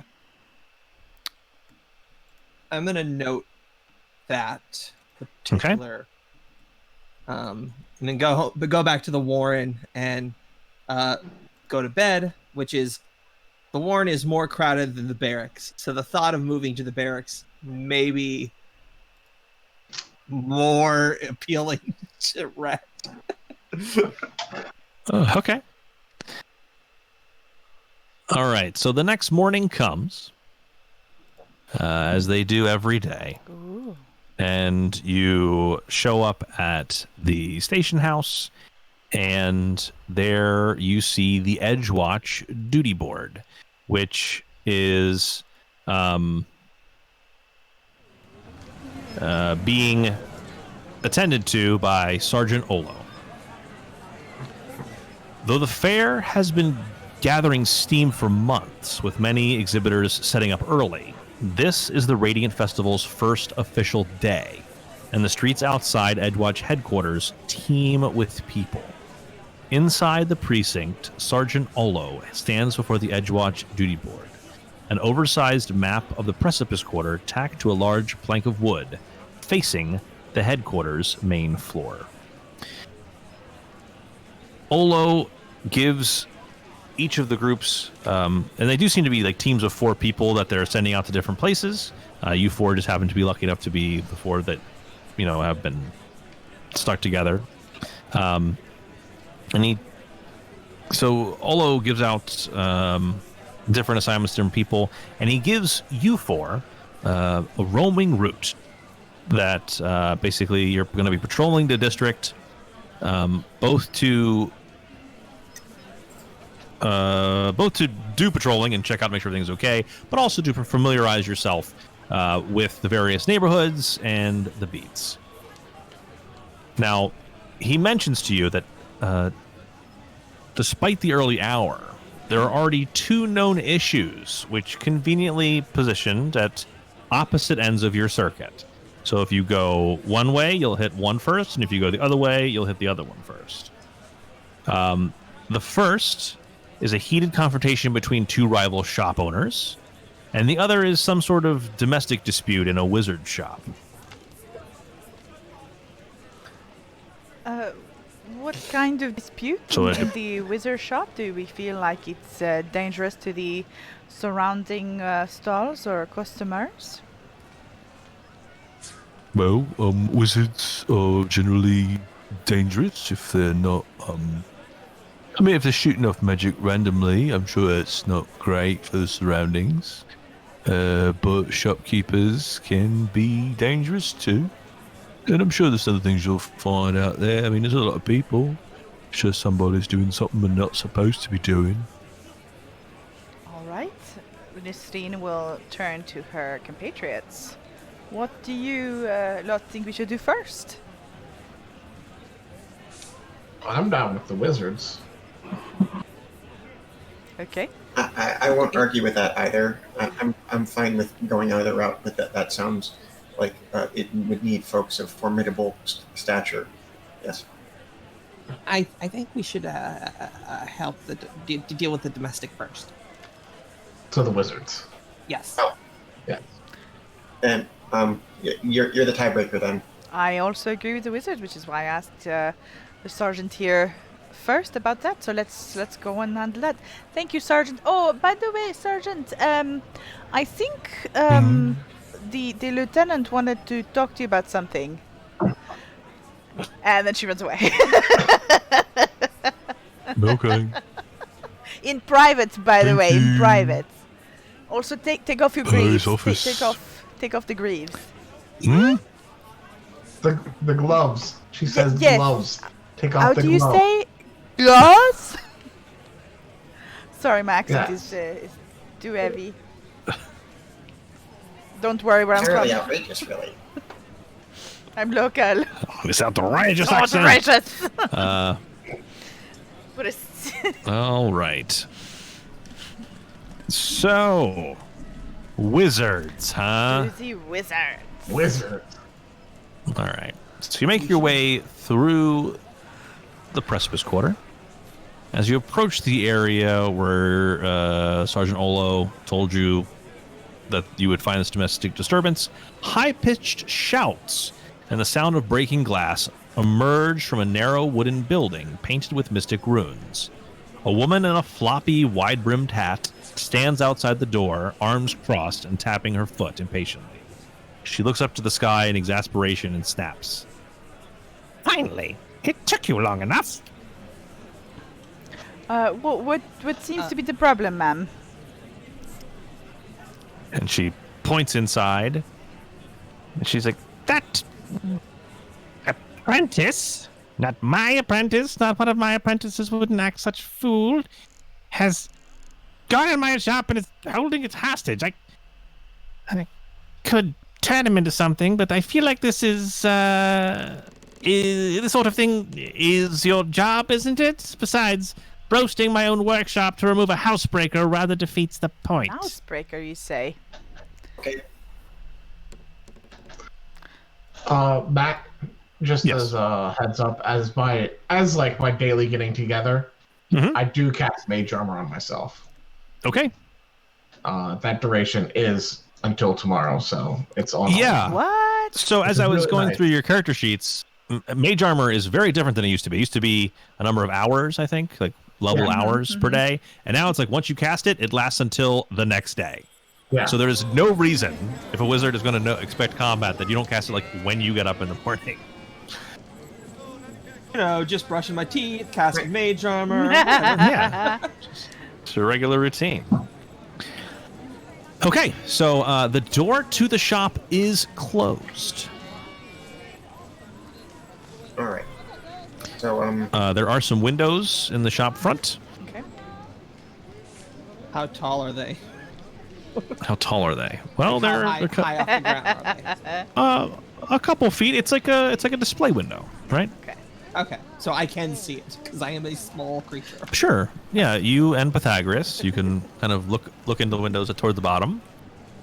Pythagoras, do you need a Oh, boost? so cute. yeah, a little bit of a boost. Just really quick, as I will try to poke an eye into the store. Okay. So make a perception check for me, Pythagoras.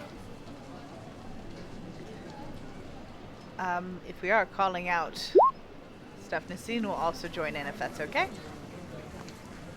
Yeah, absolutely. So what is Nassim Nasine doing? is also kind of looking them over, kind of smiling to herself as she sees them stacking up on one on top of the other, and then she'll also look into the store window. Okay. So I got your perception there, 22. Nice. And Brent, what is Raynell doing?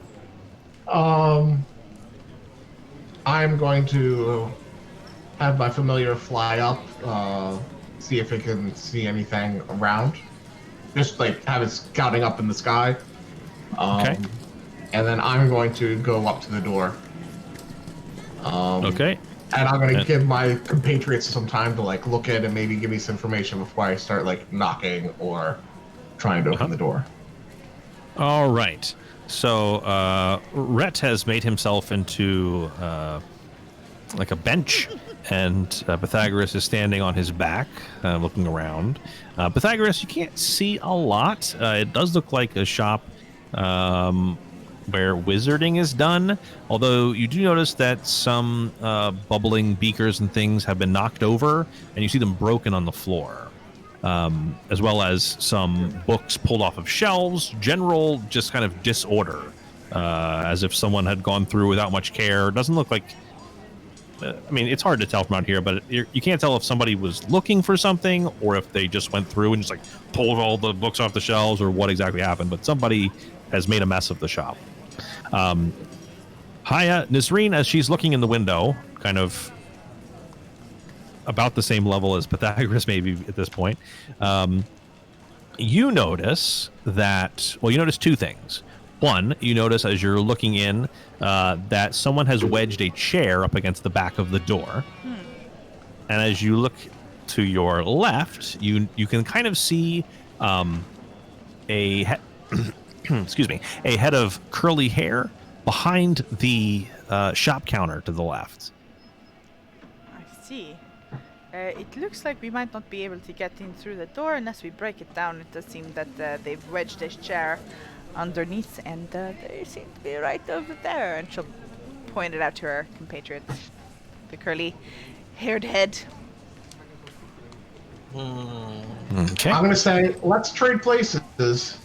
I'll take care of the chair, and then you go through the door. Sounds good. Wait, are we going by force then?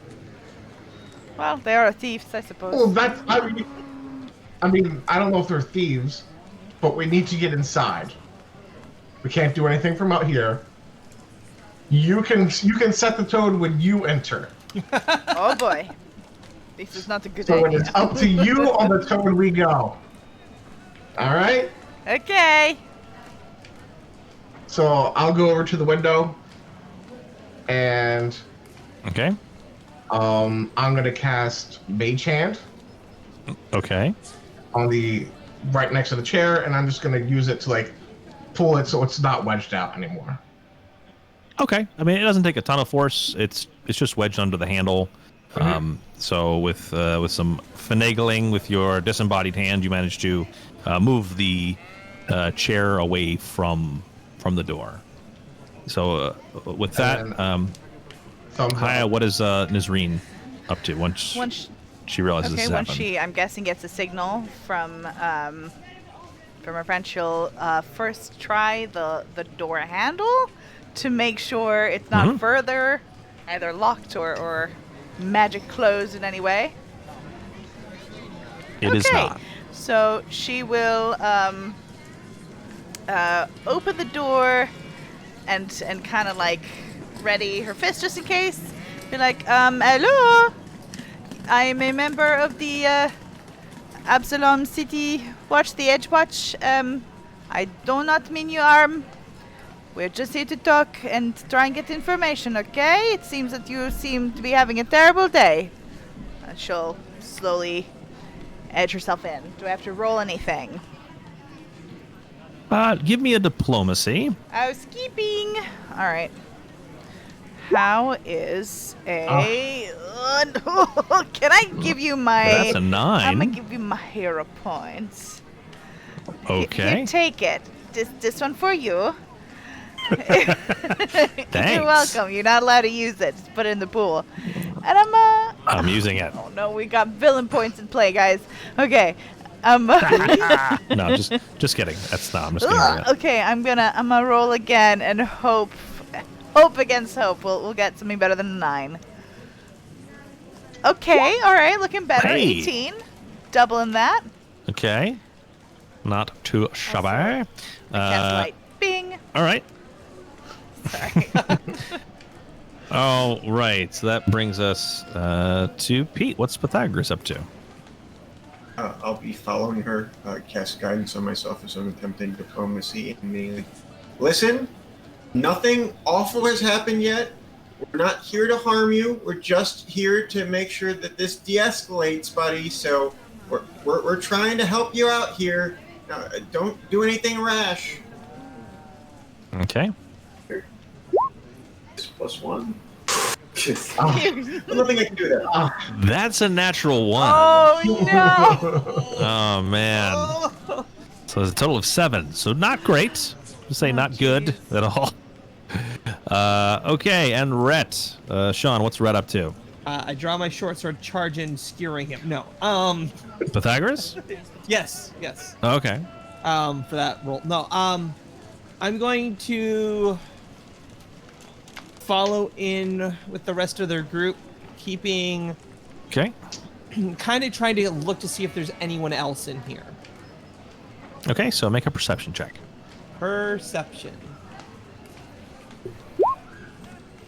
14. Alright. 14. Okay. So looking around, the shop looks to be in disarray. Almost all of the books that were on bookcases have been pulled out. I clutch my small Yosoki heart at the sight of all the books on the floor. Okay. Oh, no. All right. So from behind the counter, you hear a voice. It says, "Don't come any closer. I'm a powerful wizard." Can we sense motive? Sure, absolutely. That's perception. Perception with a 24. Okay. You get the sense that he's not a powerful wizard. He's like, "I'm just here looking for my friend."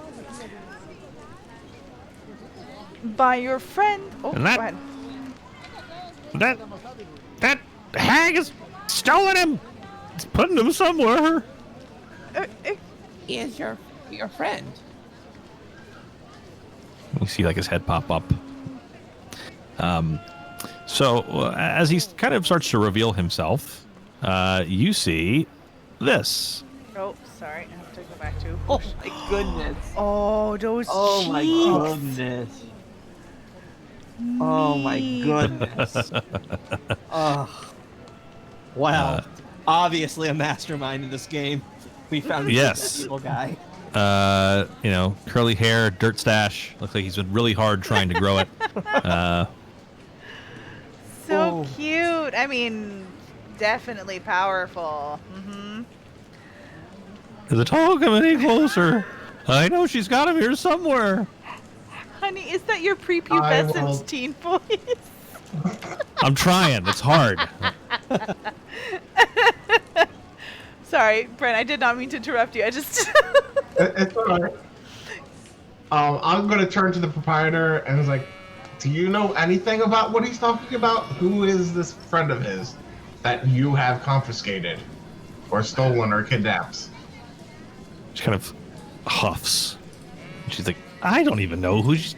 I don't remember what her voice sounds like. I think that's close. I don't even know what he's talking about." That's probably closer to what it was. And I'll sense motive her. I barely remember the name she even said. Or he said.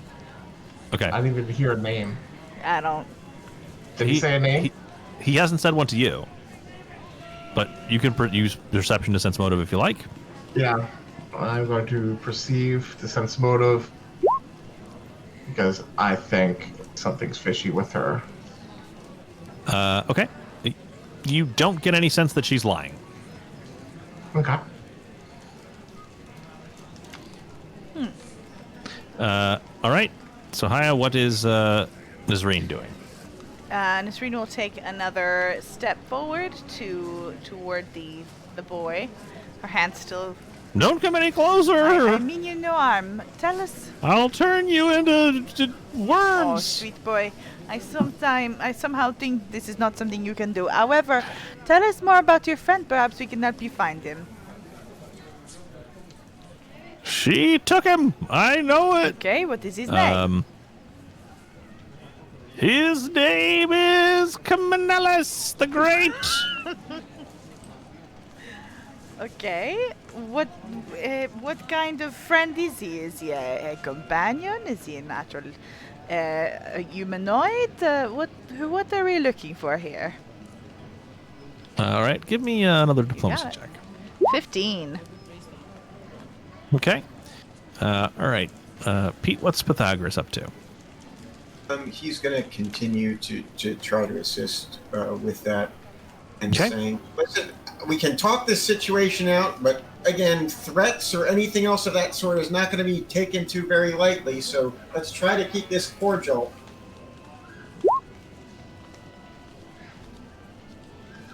Okay. And Sean, what's Rhett up to? I turn to the proprietor and say,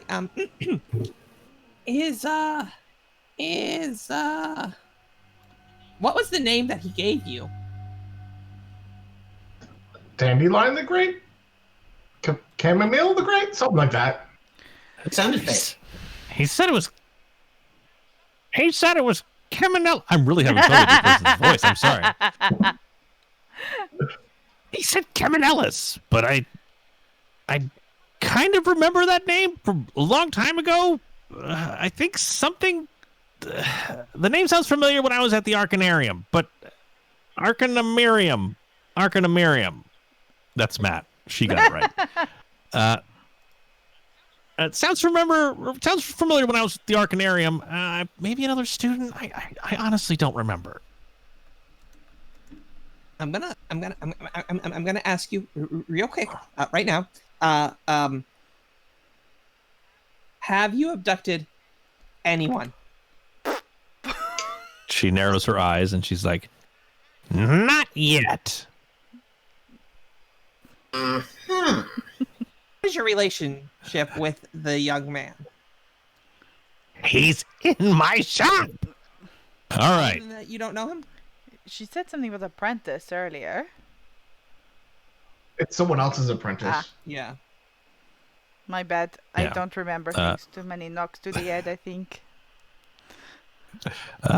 Raynell, what's Raynell doing?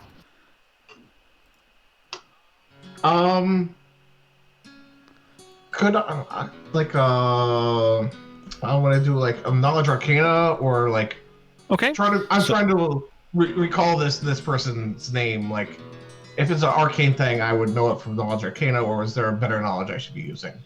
So now, instead of knowledges, there's just recall knowledge as it applies to a skill you have. So you would just roll your arcana, right? Okay. Or arcane. I forget what it's called now.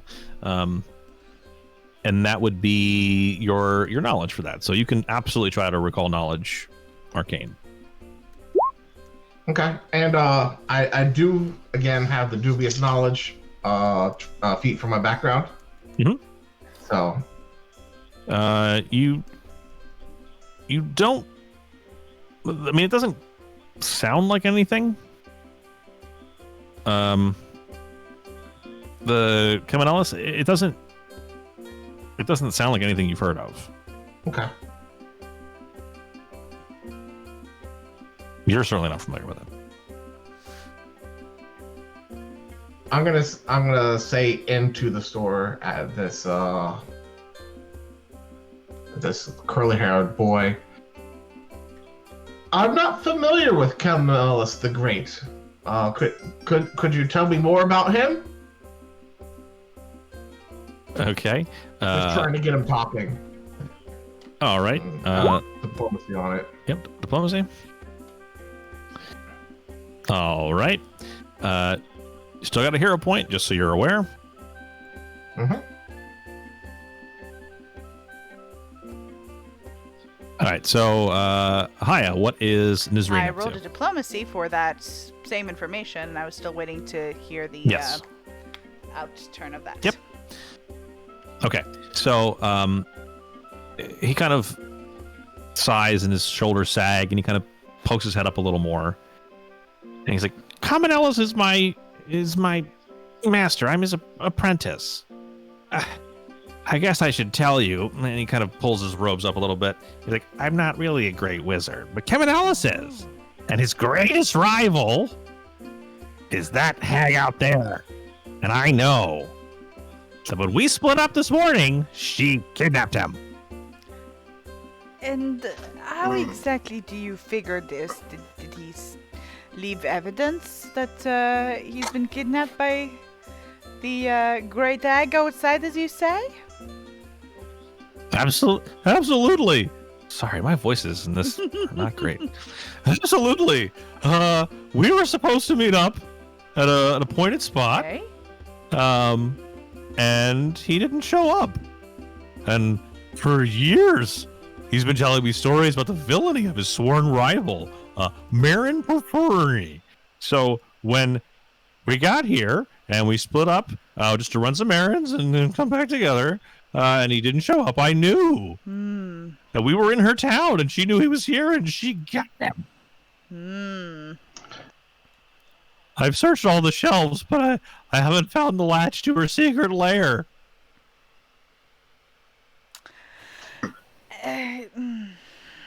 I will. Okay. What was said before? Sorry. How long has he been missing for? Did he? Has it been a day or has it been hours? Maybe he got caught up with something.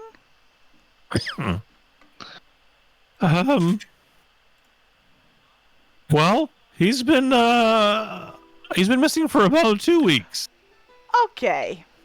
This is more concerning then, and this could also be taken up with the members of the city guard. Madam, let's talk a little bit more, and Nasreen will nod to the boy and then turn to go talk to the store owner. And I guess that'll be my turn. Okay. Yep. Pete, what's Pythagoras doing? Pythagoras is now less interested in talking down the boy because he doesn't consider him too much of a threat, but he's going to start up Detect Magic as soon as he can. And he's going to, when the boy said he couldn't find any secret passages or anything like that, I'll try to first use Detect Magic, and then later on in minutes past, I'll try to use Read Aura to search around and see if there's anything untoward that I can find inside of here. Okay, so Detect Magic is a pulse that detects the presence or absence of magic within 30 feet of you. You can ignore things that you know are magical, but other than that, it's not really precise. It takes some time to kind of move around and try to figure out, like pinpoint the location of something. So when you do cast that in this shop, you definitely get the presence of magic. I'll be moving around and looking to see if there's any doors, latches, or anything odd like that. So that'd be what Okay, that would be perception.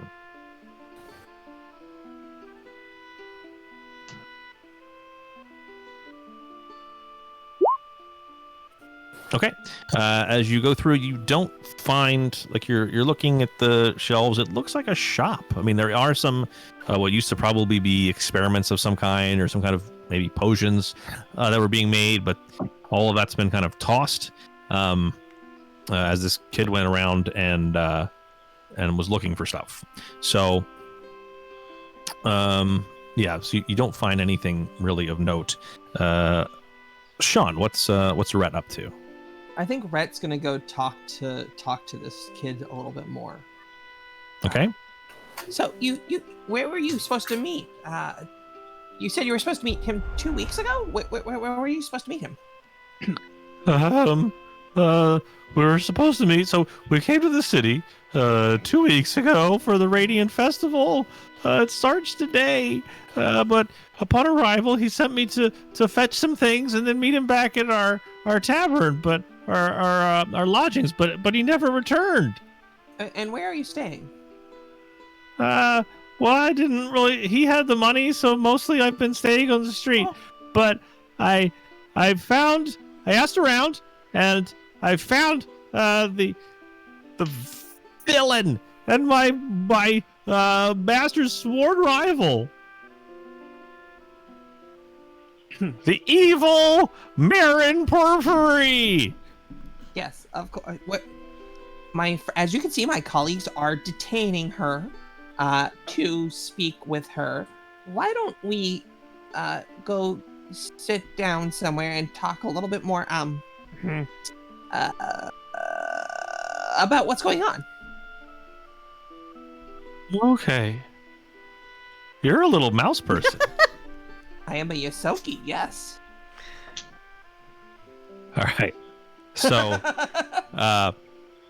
you guys said so the group who is questioning Marin outside? That would be me. And I believe Pythagoras came along with me. Did you come along with us, Brent? Or were you still there? I forgot. I'm sorry. I believe I never went in. You've been with her? I've been Okay. outside this entire time. and I think Pythagoras is actually searching the shop, or he was anyway, looking for magical So he did stuff. enter the shop. Pythagoras was, Pythagoras yes. was. Raynell is Outside. still Okay, outside. So Pythagoras and Sidine will go and join Rael aside.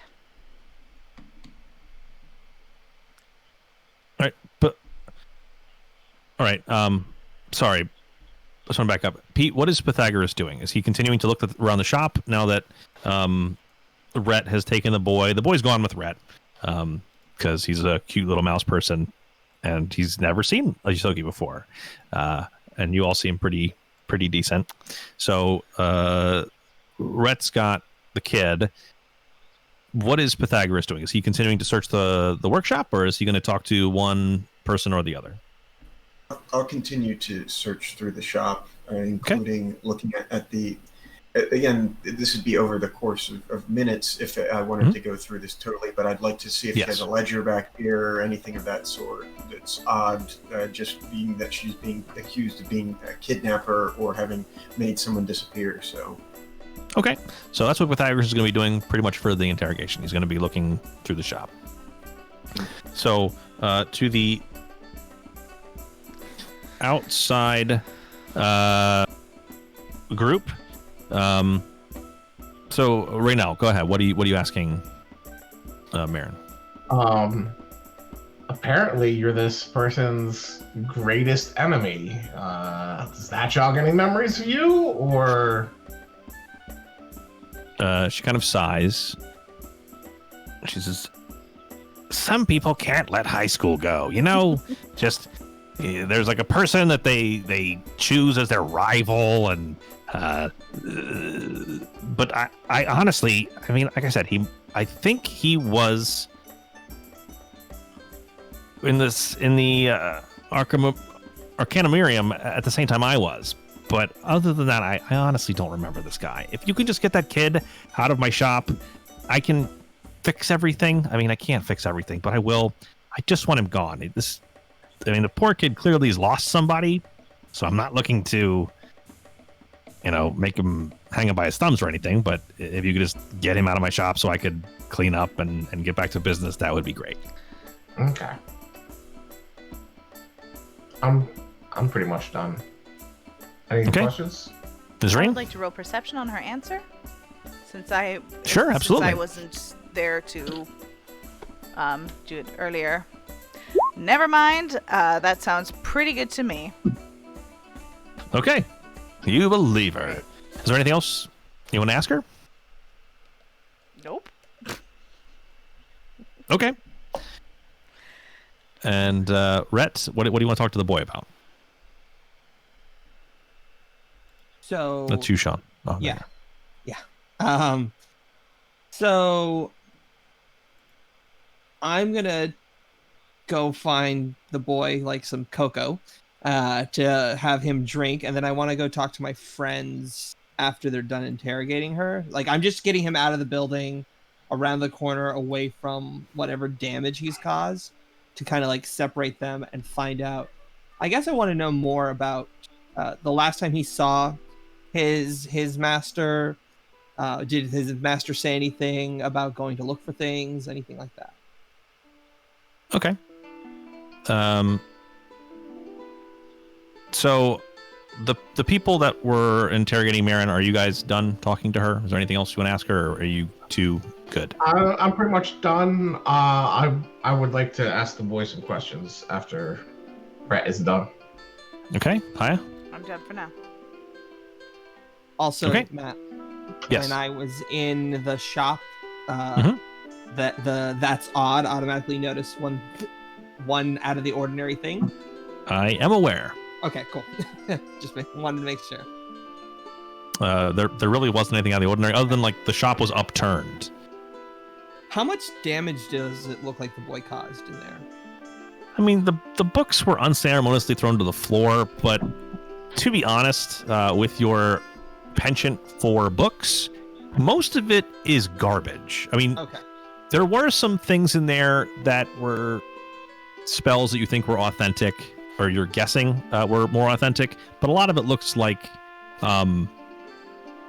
books for people who like touristy magic type stuff, like the stuff a layperson would buy to look like they knew about magic, or maybe like some theory books, but there wasn't anything super valuable. Her experiments probably were, but she doesn't seem to be super concerned about it. She just wants the kid out so she can go back to about her life. Gotcha. Cool. Thank you. Okay. So, if you've removed her, so at this point, the boy is around the corner sitting on a crate. He's got a blanket around his shoulders and is drinking a hot cup of cocoa. Pythagoras has searched the shop. Pythagoras, that's what I said about the books. That's basically what you find. It's a lot of, stuff for people who don't know a lot about magic. You're guessing probably because the Radiant Festival, lots of tourists are going to be in town, and there's a lot of people who have more money than sense, and they'll just buy stuff that they think is kitschy or cool. So you have the impression that's mostly what she's selling. However, there are some things that you find to be magical. There are some scrolls. Her ledger doesn't look anything untoward. As far as you can tell, there are no secret passages here. No place to hold anyone. So either she is way more powerful than you guys and she has him in like some secret plane somewhere or off site, but he doesn't certainly seem to be here. Doesn't seem to be anywhere to hold anybody here. Everything looks pretty much above board. I'll walk out and tell the two party members outside that everything looks okay inside. No people chained up or secret passages or holding spaces. So I think she's free to go, and we need to talk to the boy more about finding his master. Perhaps we can find him ourselves or something of the sort. I'm not sure. But yes. Well, why don't you guys think a little bit about what you want to do? I mean, this kid he doesn't seem to have done a lot of damage. There probably isn't any reason to arrest him or fine him. The person who he wronged isn't pressing any charges. She just wants him out. But he is a teenage kid alone in Absalom. So why don't we think about that? And we're going to take a break for 5-10 minutes, and then we'll be back for the last session of our stream today. Sounds all right. good. Who is on watch? I believe. Yes. All right. So everyone in chat, please talk to Brent, and we'll see the rest of you, or we'll all see you back in a little bit.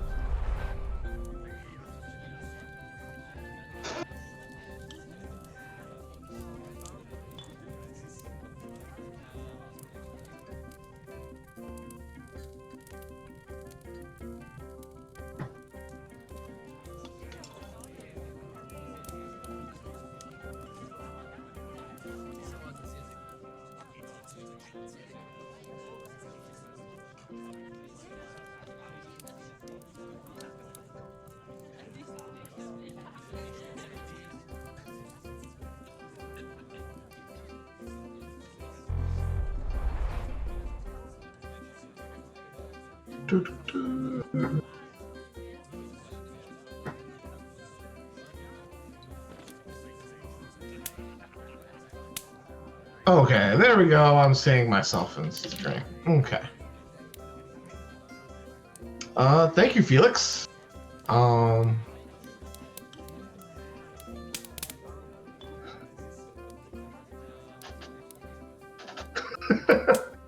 So, I am enjoying playing right now. it's interesting playing second edition. I think it will. I have to mute this. There we go. I heard myself in the background, and that was very distracting. It's going to be interesting playing in the second edition, getting used to the rules, and things being very different from first edition. But I think he's going to be fun to play. So, was there any questions or anything about the current little session?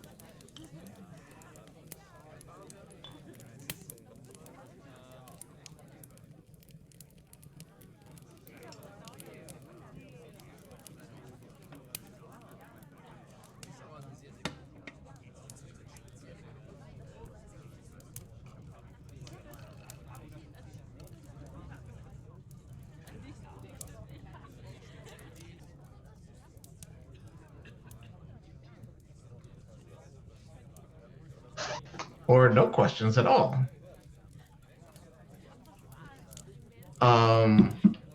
I think they might be planning that. Let me see.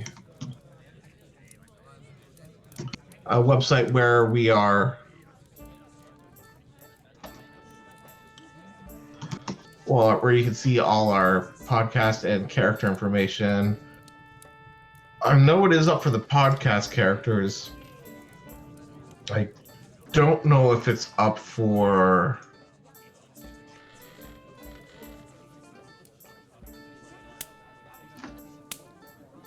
No, it isn't up yet for the stream characters, but for the podcast, they are planning on adding backgrounds on us and the characters.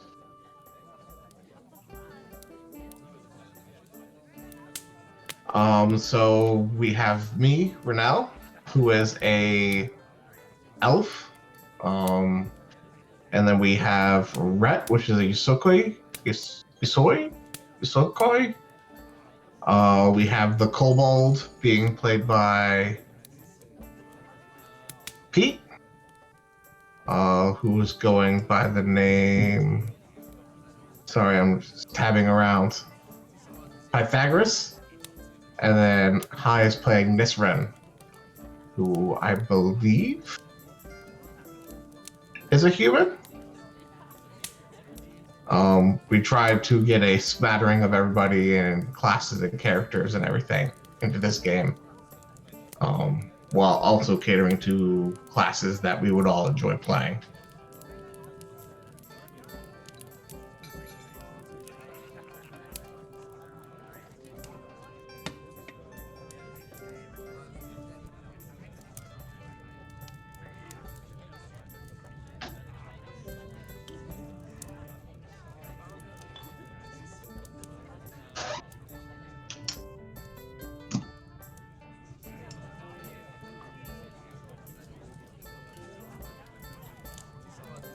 Yeah.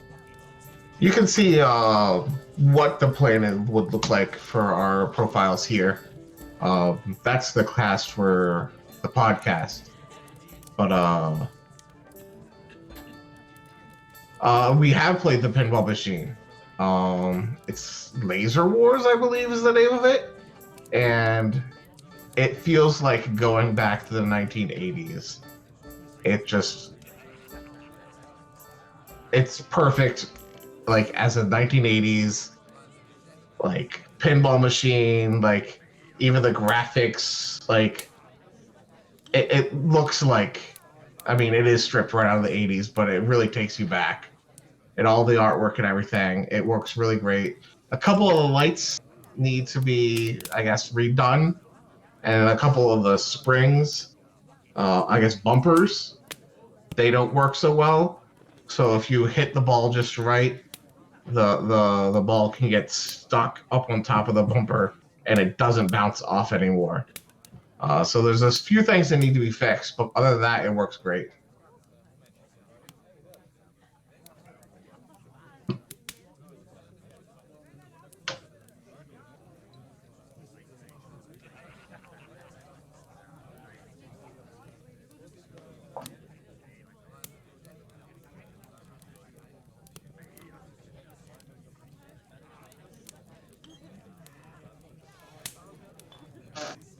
I see the rest of the cast.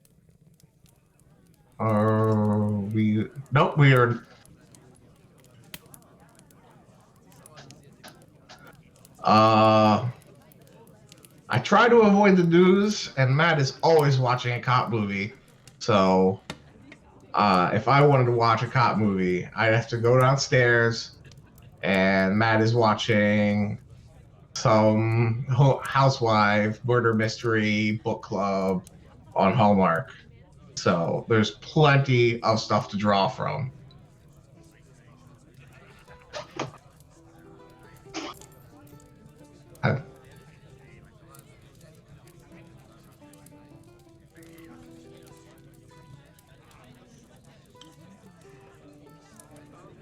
I think we're good.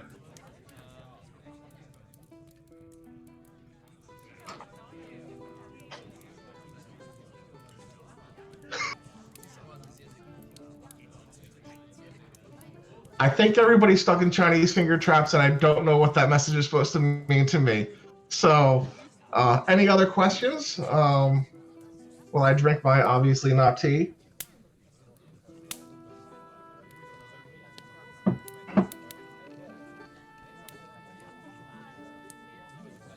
I think that's it. I think we're all ready to go over.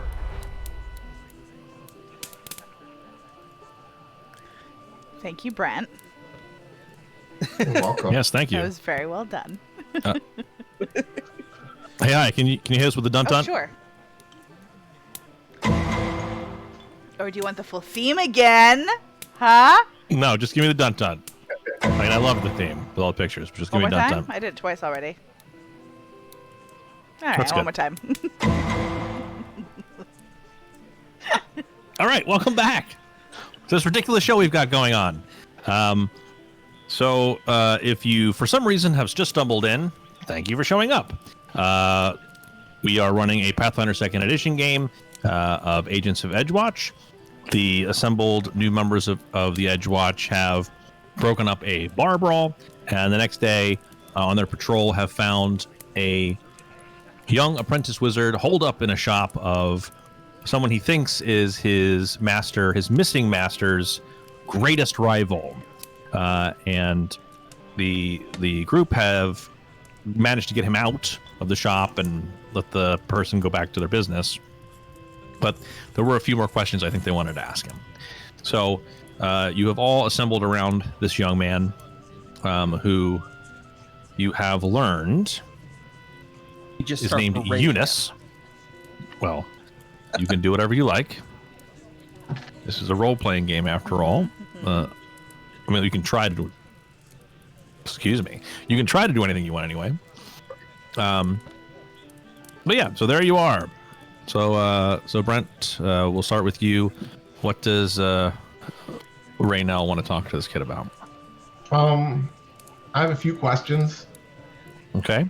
Where were you and your master planning on staying? Did he leave you immediately as we got into town? As you two got into town? And did you have any other plans besides getting some supplies and then meeting up in this location? She says, well, we just got into town for the Radiant Festival, and which is starting today. We were going to be a little early to see the sights of Absalom. I've never been here before, but he went to school here. But in any case, he told me to meet him at a tavern, and we were then going to go find our lodging. He had reservations somewhere, I think. But I went and got the things he asked for, and then he never showed. And I sat there all night, and he never showed. Meep. All right, Haya, what's does Reen want to talk to this kid about, if anything? Do you know if he was looking to do anything else while he was in town, or perhaps was working on anything in particular? I don't know anything specific. He doesn't tell me all of his plans. Mostly it's just like, Eunice, fetch my staff, and Eunice, get my good robes out of the closet, and Eunice, go fetch me 14 feet of rope, and if you get 15, I'm going to smack you. He's really a great master. I learned a lot from him as his apprentice. But he's always working on something, but I don't know anything specifically. Pete, what's Pythagoras? Want to ask him if anything? So wait, what you're trying to tell me is this: is that you came here with your master, he disappeared, etc.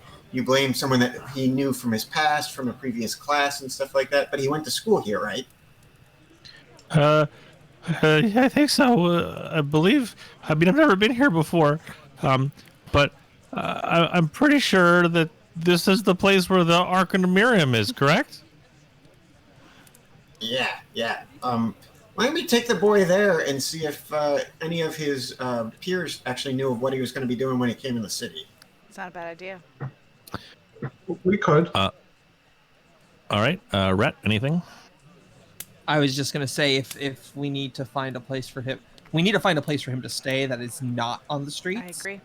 Until we find his master. So either we say that he has to work for the mage that he just broke into, and clean up the damage and be her apprentice until we find his master, or we go back to Bellberry Breckenridge, owner of the Tipsy Tengu, and ask if he can like stay there until we find something. Well, first of all, we would have to ask permission to the lady who was running the magic shop. However, she said she just wanted him completely out. Secondly, Fair. Yeah.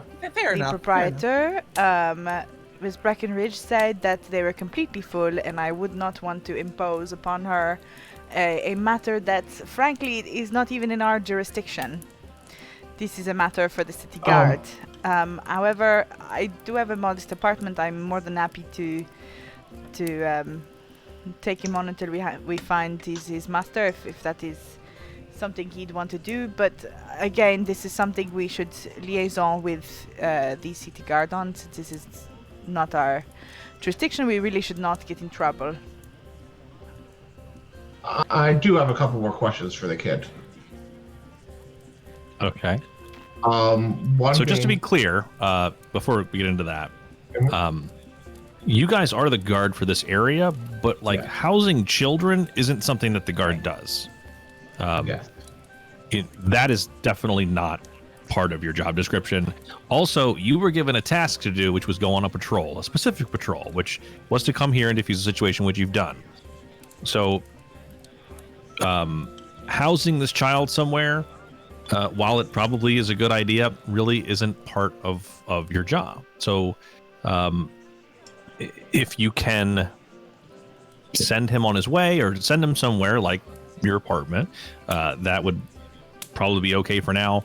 But like going somewhere to negotiate with someone to let him stay is kind of beyond the scope of what you're supposed to be doing right now. But that being said, Brent, what other questions does Reno have? My first question is, if this guy's been missing, if your master's been missing for 2 weeks, why have you never brought this up to the guards? Well, I asked around, and I just knew in my heart that she was responsible, and I want to just hit her where it hurts, taking her workshop hostage until she admitted what she did. But that didn't turn out so great. And then I'm gonna ask him if he I want to see his magical aptitude, see if he can cast any cantrips or anything like that. I said, sure. I mean, I'm an apprentice wizard. So he casts light on something. He casts light on it. It's like, I can do some magics. Okay. I mean, I'll turn to the companions. The kid's got some skills.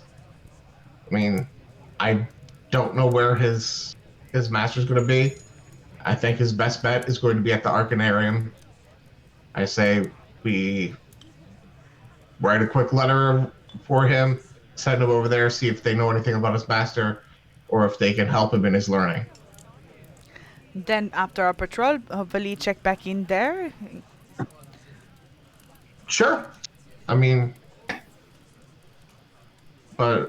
now we have work to do, and we can't be escorting Children a around. child halfway across the city. You can file a missing persons report. Yeah. We could, when we get back, we can do that. Absolutely. Okay. All right. And- So, is that the decision? You're gonna write a note for this kid and pin it to his shirt and send him to the Arcanumarium, and check back and basically like circle back after you do your patrol for the day. Yes. Begrudgingly, yes. Begrudgingly. Well, should Nisreen will kind of Our like pet right on the shoulder. Well, should they not take him in, we'll find a different solution for him. Okay. Don't worry. Right. I just don't want any more people being out here than they have to be, and Don't You know. worry. his only family is gone, and we should take care of him. Like I said, I'm happy. You see His little. his whiskers kind of droop a little. Like I said, I'm happy to take him on until we find his master. But this is definitely a better solution for now. And Okay. Eunice, dear, please do wait for us there, regardless of their decision. Okay? We'll come fetch you one way or the other, or check in with you one way or the other. Okay. We don't Please pass don't the forget about Of me. course not. Nope. We don't pass the arcanate. We don't pass that building on our patrol, do we? It's in a very different part of the city, Oh, that's right. Ugh. You're right. Okay, sorry. and it's the Arcanumarium. Arcanumarium. Miriam. It's spelled Arcana.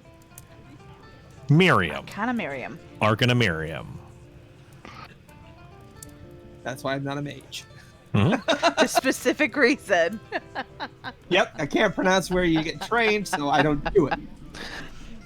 They're like, say the name of the school, and he's like, they're like, get out. You'll never learn. You'll never learn any words.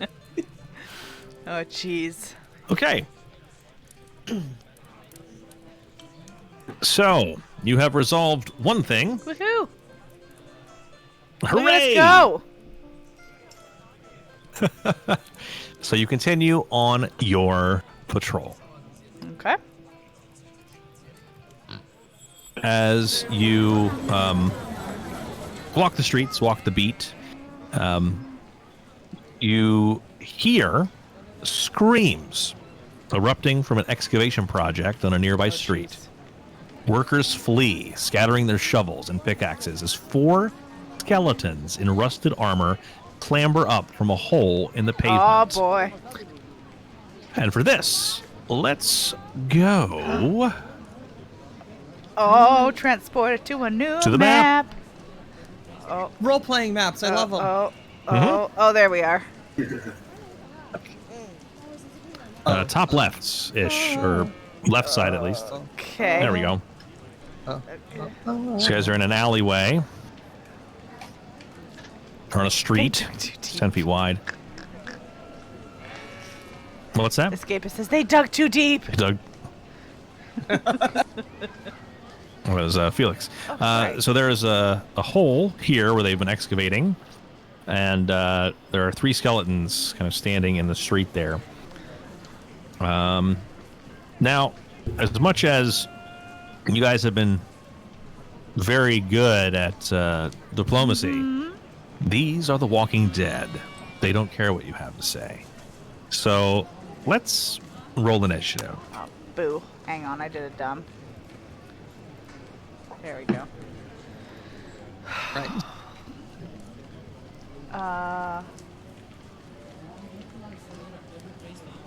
15.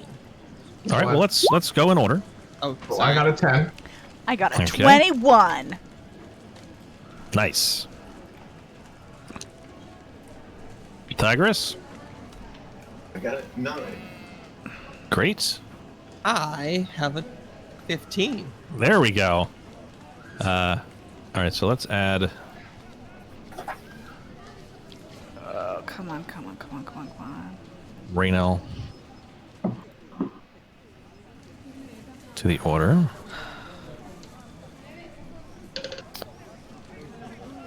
And since you didn't select your fig when you Do remember to do that. roll did. Okay. So can I... I'm here. Okay.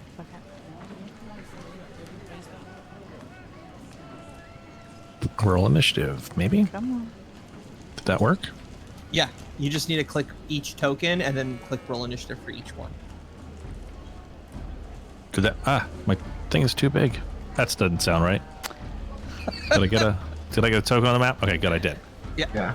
All right, cool. Boom. Perfect. Sorry, chat. I will remove the turn order from where it is for you guys. Just trying to handle some battle music.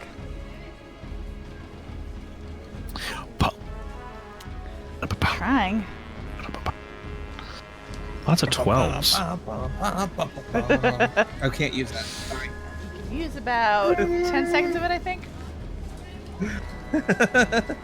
Not enough. Just do that part over. I believe covers are okay. We just saying the theme. Yeah.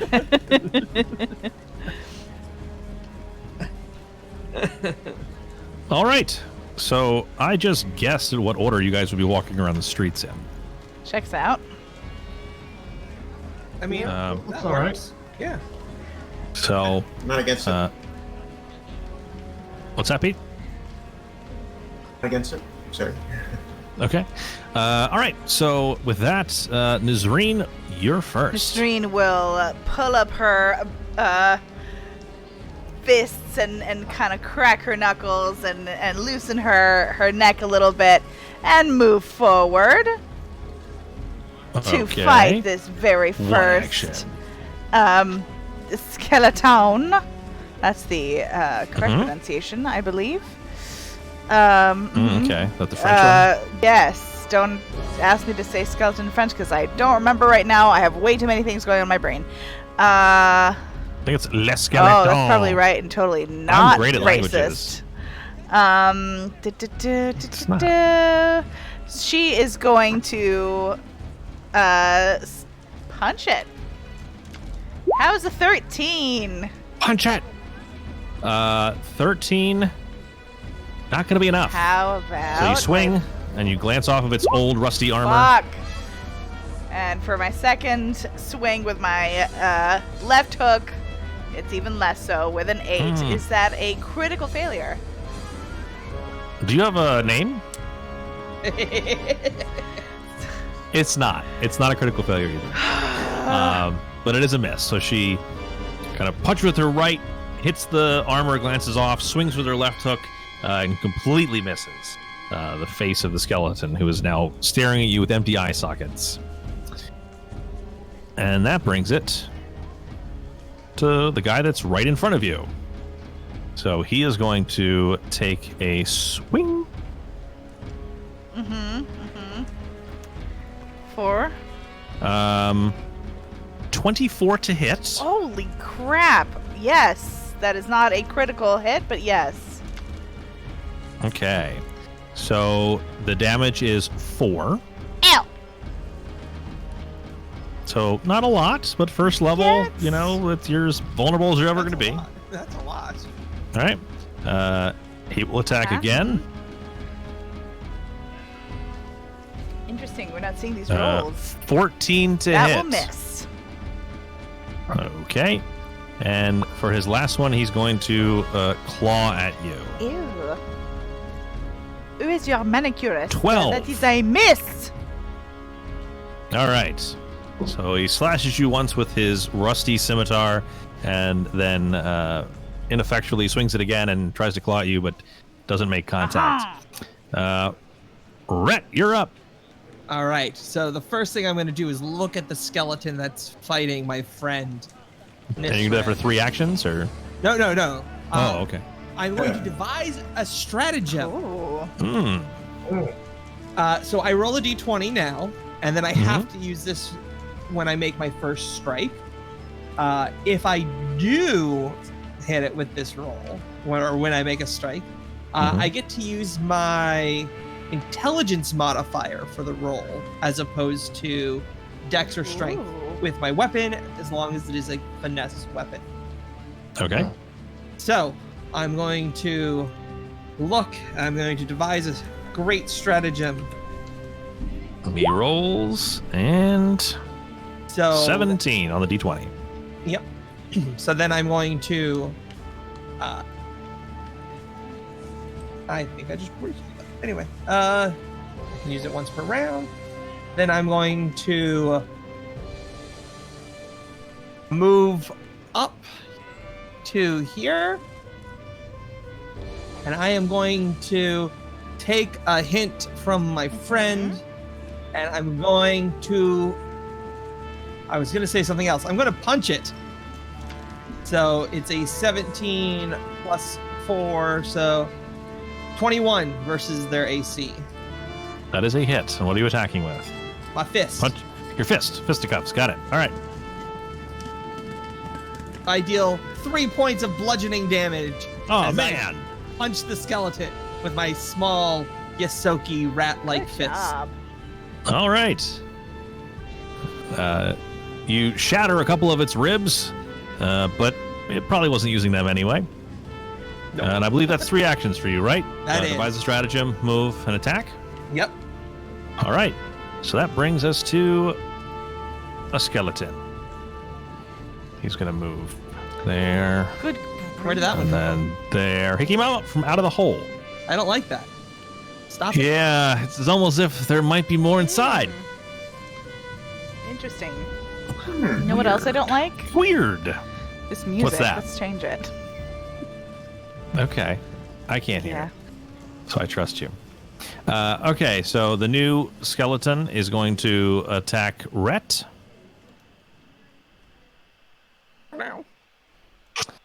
Does a 12 hit you? It does not. Okay, then I will attack again. How about a 20? That'll hit. All right, so that does 7 slashing damage as it brings the rusty scimitar across your chest. Oh, jeez. Good. The first one he was swinging way too high. He was assuming you were medium-sized. And he brought it across, miss, and then brings it down in a slashing motion and cuts you across the chest. My hit points. Right, did you say right in my hit points? No, that's almost half of my Good hit Lord. points. Oh, okay. Step back then. Right in the hit points. So yes, right So- in the hit points. All right. So this skeleton here is going to start moving south, since you all seem to be pretty occupied, and it's going to just start terrorizing some normal people, Rude. breaking windows, sticking its fingers in people's noses, things skeletons do. Ugh. Checks out. Yep. Causing general mayhem. And then it will be this skeleton's turn, and he will do the same thing. He'll start moving this way. What? Rude. I don't like that. Don't like that at all. There's some smashing and some screaming from down the alley. Renell, you're up. I am going to cast Electric Arc on these 2 skeletons in the front. Okay.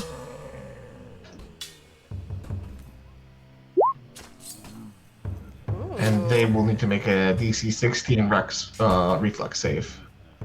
Okay. So we'll start with the one on the left, and then we'll do the one on the right. The first one gets a 16, so he passes.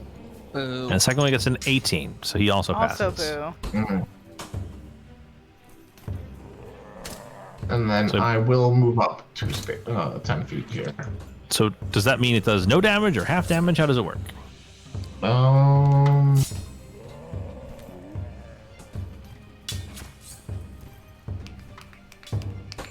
Success, creature takes half damage. So Okay. critical success would be no damage. Gotcha. So it's 5 damage, so half damage for both of them would be 2 damage. That will cause...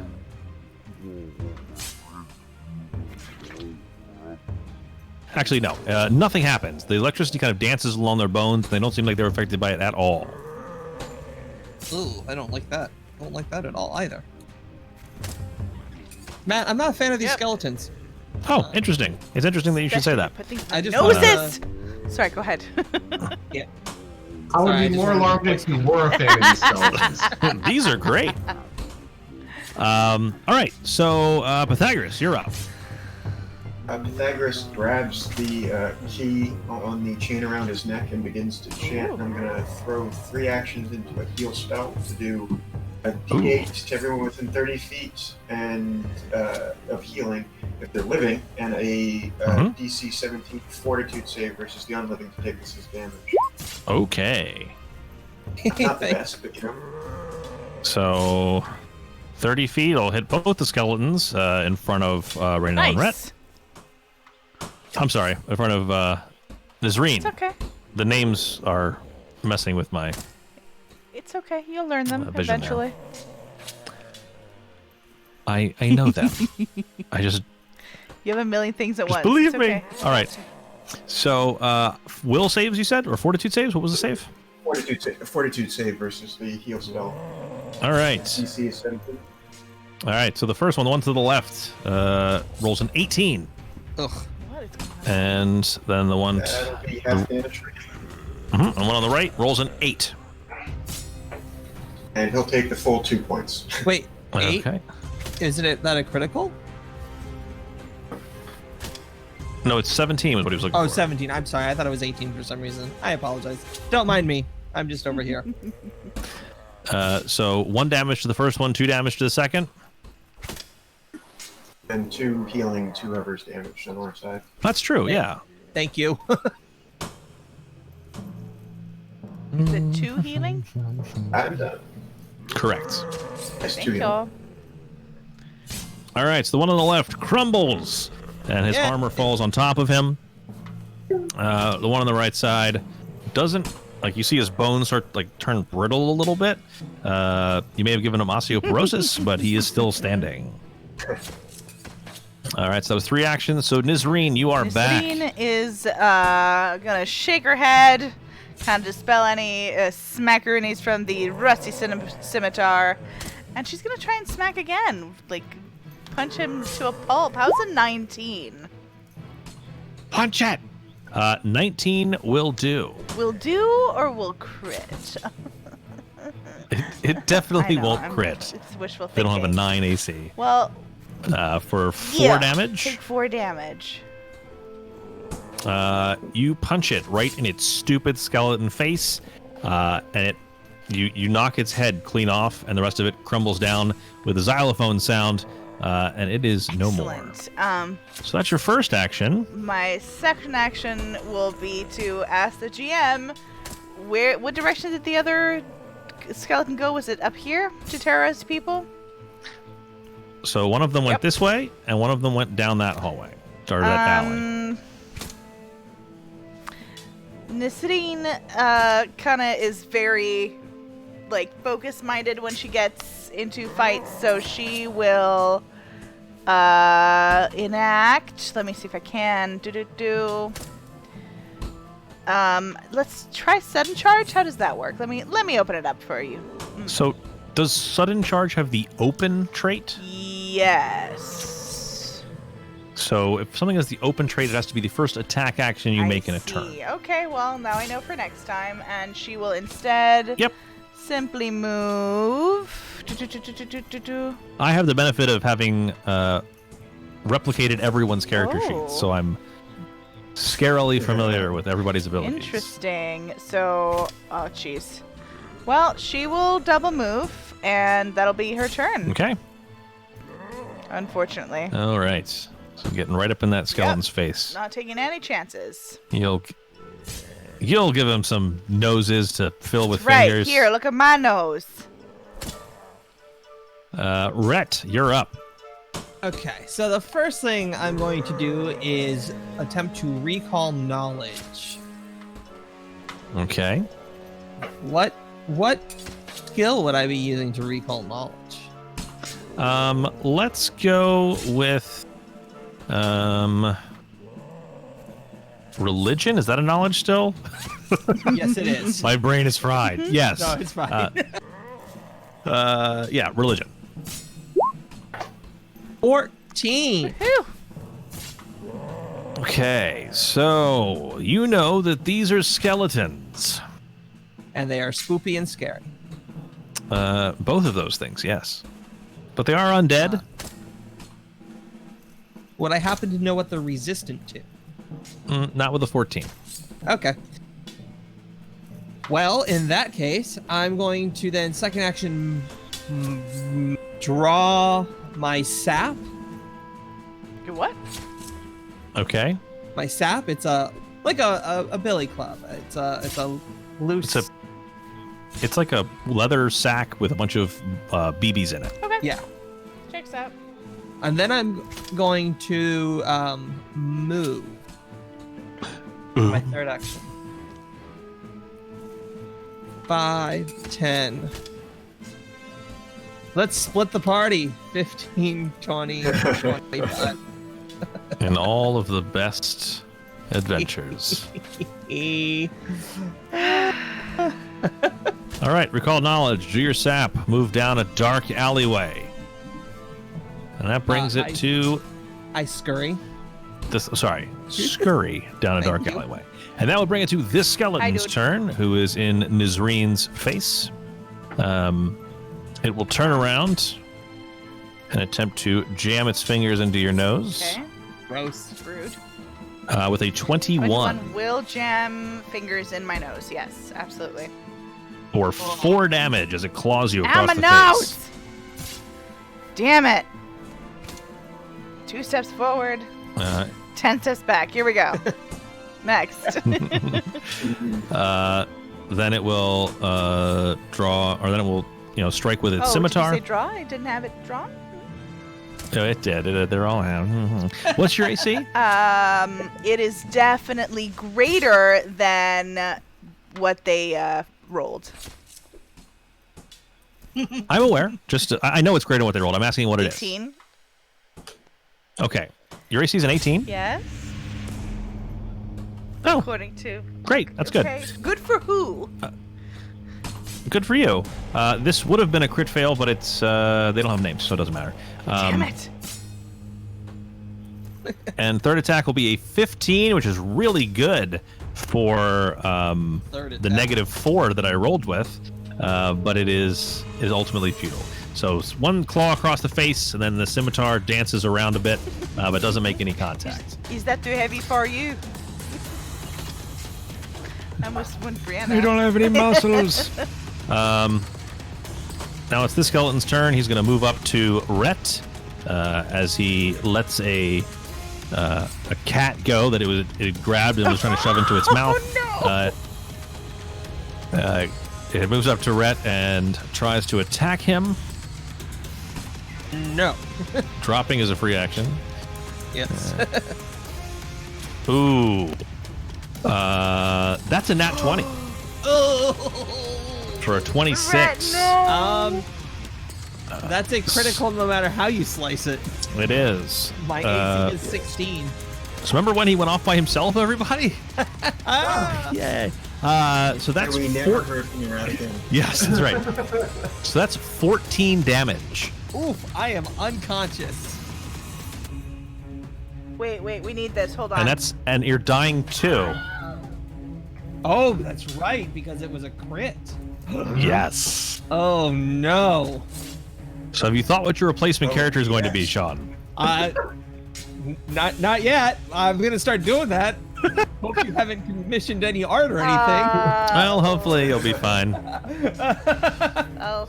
Hopefully your friends will save you. Playing another rat man. Yeah. Here comes has to also- Bent Renkaz. All right. And for its third action, the skeleton will attempt to find that cat again. All right. That will bring it to Raynell.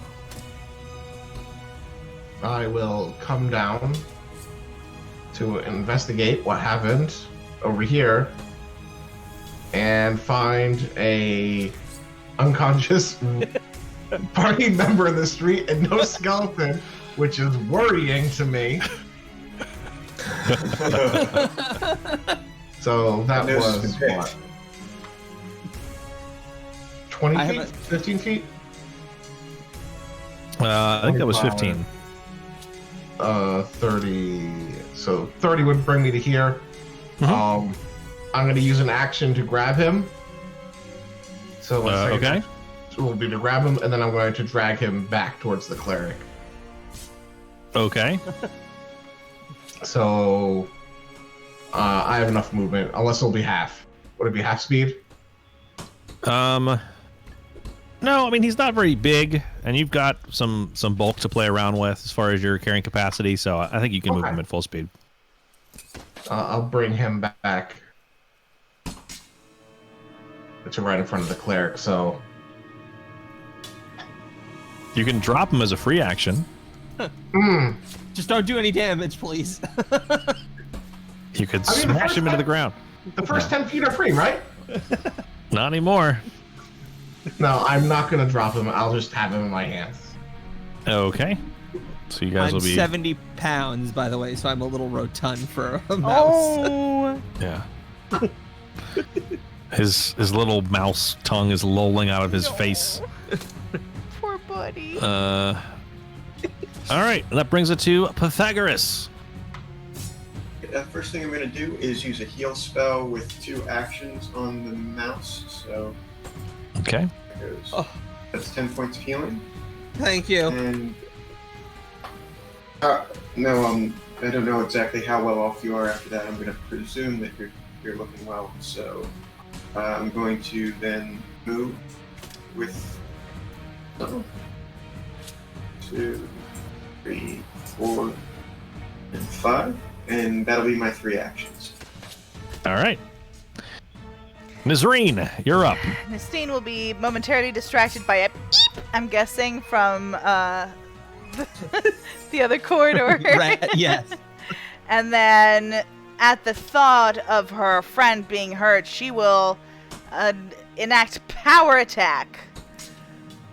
All right. Tell us about power I attack. unleash a particularly powerful attack that clobbers my foes, but leaves me a little unsteady. I make a melee strike, and this counts as 2 attacks when calculating multiple attack penalty. If it hits, I deal an extra die of weapon damage. And it has a flourish key trait to it. Yes. So flourish just means that it's super cool, and you can only do 1 flourish activity per round. Okay. So, but I have to announce that it's a flourish, or is it just okay? No, just know that that's Okay, true. so I'm guessing I just attack it as regular with my fists. You do, and if you hit, then you would do basically double How was a damage. 15?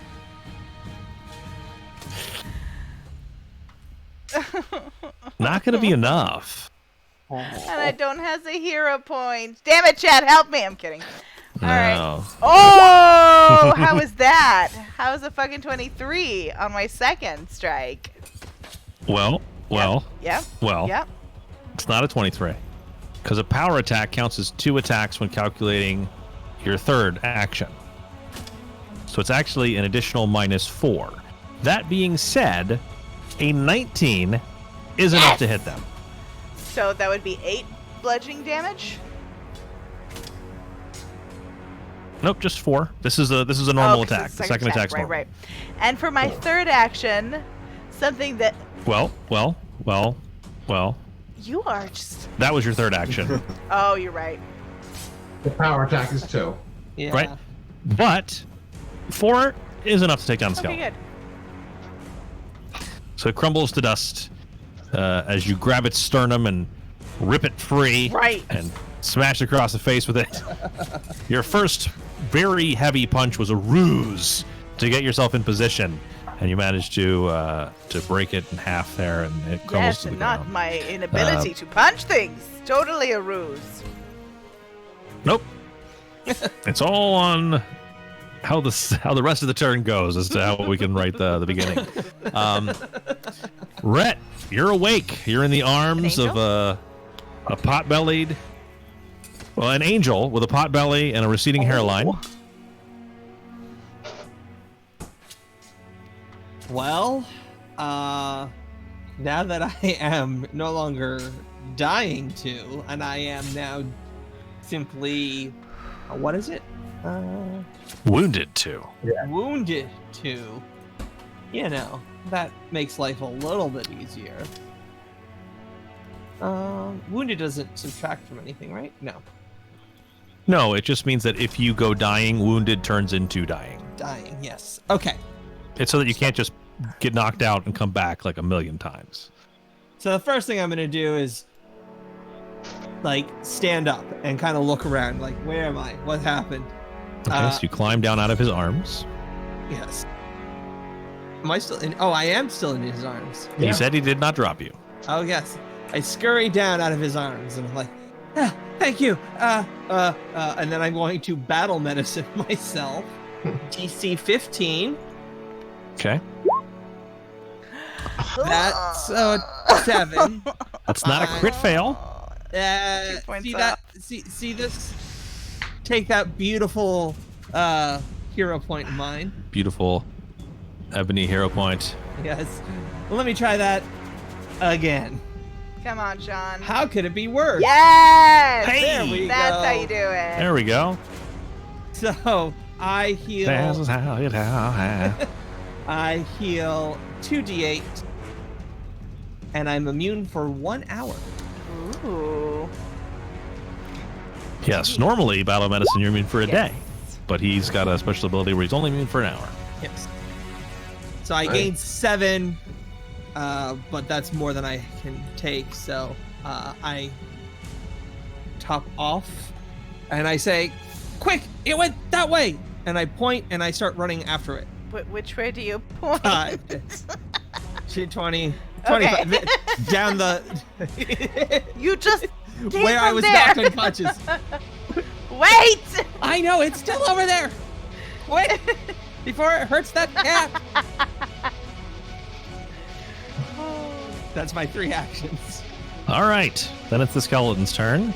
You hear a from around the corner, as well as a scream from a person. The cat. Wait, I can do the scream. Raynell, you're up. I'm going to come around the corner. Did you prompt a Wilhelm scream? Is that what you said? Okay. Anytime you say scream, I'm just gonna do it. Okay. Can I see the skeleton from here? Can you see the skeleton from there? I'm going to say I see the token from there. Okay. But I can see part of it. Mm-hmm. Okay. Then I'm going to try to cast Daze on it since electricity didn't seem to be working too well. Okay. Click it. Boom.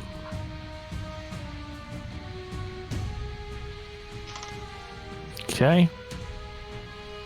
That's what it is. So, DC 16 will save? Skeleton rolled a 22. Success is half damage.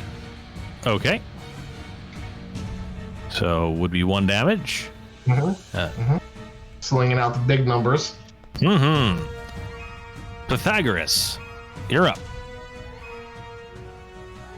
Do double move here. So 1, 2, 3, 4, 5, 6, 7, 8. I'll move there and I will draw a weapon. And Okay. I am, Yep, so Pythagoras went through the alley, made a left-hand turn, went up the street there, and now he's face-to-face with the with the skeleton, and he's drawn a weapon. You see a cat hanging for dear life inside of its rib cage, and there is a man on the ground who looks like he has been cut down by the skeleton. No. It's too bad you guys weren't instead better of- officers. Instead of drawing the weapon when I see him, actually stabilize or attempt to stabilize him. The man? Yeah, absolutely. I do that before defending myself, so I'll come around and I'll try to use medicine instead. Sorry, I probably should ask before any other actions what I see. Character, medicine.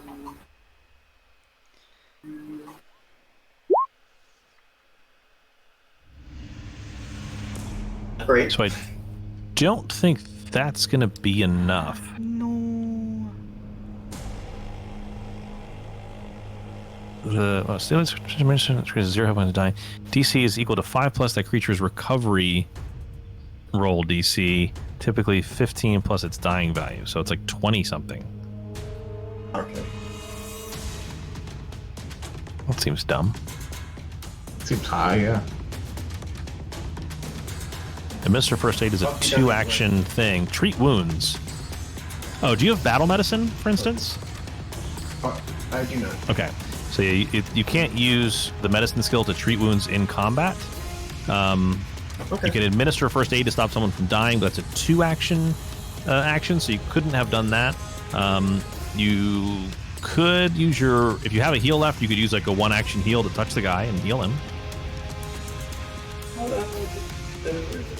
Stabilize 2 actions, so I can't use that. I'll use a 1-action heal then. I'll make that be the 3rd heal spell that I use for the day. Okay. All right. So any amount of healing that you do will make the guy not unconscious any longer. And then it will be Nizreen's turn. So I can't enact sudden charge until I'm up there and see a foe, correct? Correct. Well, let me read it. With a quick sprint, you dash up to your foe and swing stride twice. Stride twice. If you end your movement within melee reach of at least one enemy, you can make a melee strike against that enemy. You can use sudden charge while burrowing, climbing, flying, or swimming, blah, blah, blah. So you don't actually have to see an enemy. You could use sudden charge. It's 2 actions. Okay. And you double move. You stride, which is the new move action for 2nd edition. So if you end up next to an enemy after you move twice, you get to do an attack. If you don't, nothing happens. You still get to move twice. So there's no real loss of action economy there. However, if you don't think you're going to be close enough, you could always move once and then try to do the sudden charge. What are you doing? Because that would also be 3 actions. Good lord. Okay, so I guess I will take my first action to move just to see what is going on down this tunnel. Mm-hmm. Good lord. You see Raynell like wiggling his hands to the left. To the left. Okay. To this direction? So you think probably whatever it is that way? Okay, then I will enact it then. Yep, you can. Because open just has to be your first attack action. So you can take a move action first and then use open. So boom. And there it is. So then I will move to next to Pythagoras and strike. I'm going to move you 1 here because there's technically a dead and dying man here. I guess he's fine now, but you leap over him. I like that. And punch the skeleton in the side of the face. Ooh, 13. That is not going to be enough to hit, unfortunately. Nizreen at this moment is like recalling back to, the day before when she spoke to that dwarf and trying to pep herself up as best she can. Because she's feeling like him, that she can't seem to fucking do anything this combat. And I think that's all I can do right now. Okay, I mean, to be fair, she did take out a skeleton all on her own. It's not enough! I have to take out everything! Boy. Rhett, you're up! Okay, so my first question for you is, did I drop my sap when I went down? Yes. Okay. So then I'm going to move up to the square that I got knocked out in, pick up my sap, and then move again. Okay. 15. Oh, there's a person there, so I'll stop here. Okay. Those are my 3 actions. Let me just grab a token and put him there. Oh, poor Eunice. Eunice. Okay. Yeah, I had a battle mat set up in case you guys wanted to fight Eunice, but luckily you didn't decide to do that. So I'll use his token for something else. And then it's the skeleton's turn. With one hand, he's trying to keep the cat inside of his ribcage, and the other one he's going to try to strike Nizreen. Actually, no. He's going to go after Pythagoras, because Pythagoras used holy magic, and that's gross. And very dangerous. Ask a question then. How is it still the enemy leaving a threatened square in order to enact attack of opportunity? Okay. Yes, he's not going anywhere. Pythagoras is right next to him. But if he were to leave, you could absolutely use attack of opportunity. Or I think if he uses a manipulate action, so if like a spellcaster's next to you, that would do it so too. So you're saying holding the cat or if in is not a manipulate action? No. Sorry, I'm trying, guys. It's a flavor action. I'm trying, guys. I'm trying. It's a flavor manipulation, Got it. I guess. All right, Pythagoras, here we go. Does a 24 hit you? That hits me decidedly so. Double checking to see if that's that. It would actually be a critical hit because it's 10 above my AC. Okay, so that's 10 slashing damage as he brings the scimitar across. Oh, jeez. All right, I'm still up. Okay, let's see what we can do about that. Second attack with the scimitar. That would be a 12. Ooh. That will miss. Okay. And third attack with the scimitar is a 10. I'll miss. Which, we'll miss again. Okay. Renell, it's up to you. Can you save your scaly friend? I will step out into the street so I have a little bit of better view on him, and then I will try casting Daze again. Okay. So another will save. All right.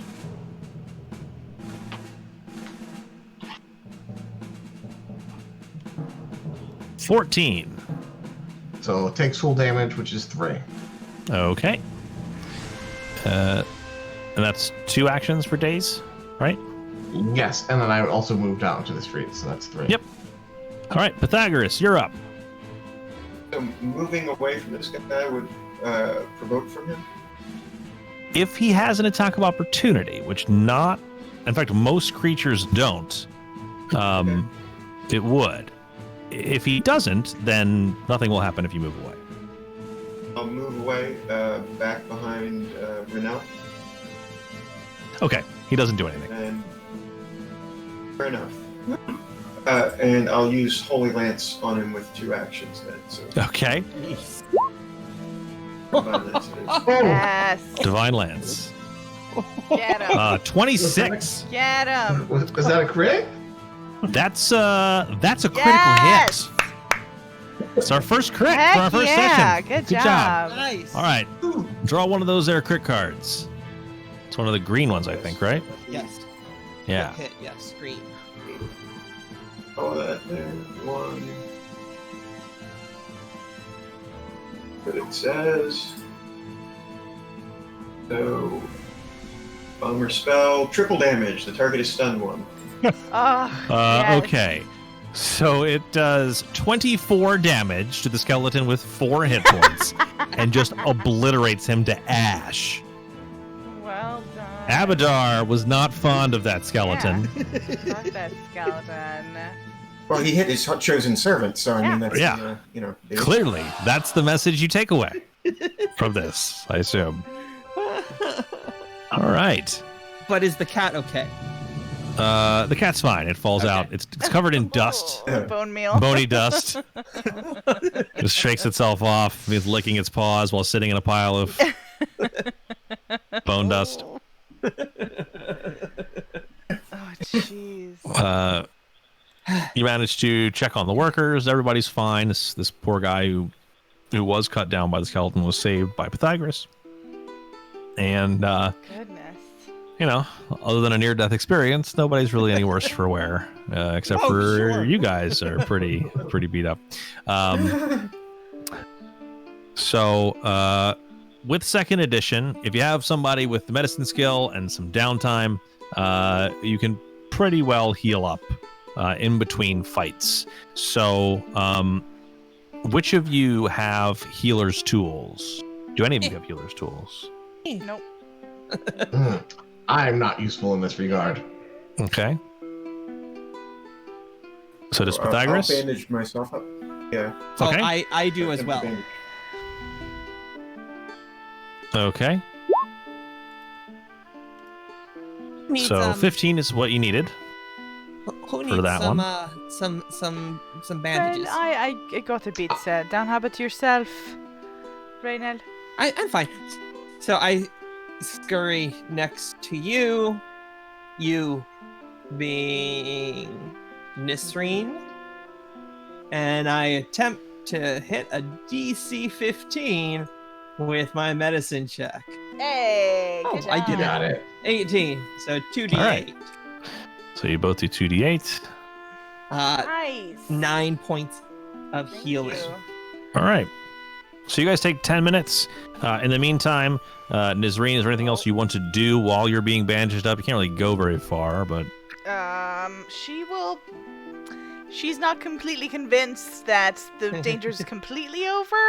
Like, she'll Mhm. stand guard if that's a thing. all right. She's at the ready. Maybe you position yourself down here as the doc takes care of you. Sounds good. And then Pythagoras finds himself. Is Renell doing anything in the 10 minutes it takes them to treat the wounded? My familiar, like, fly up and scout over the excavation area. Okay.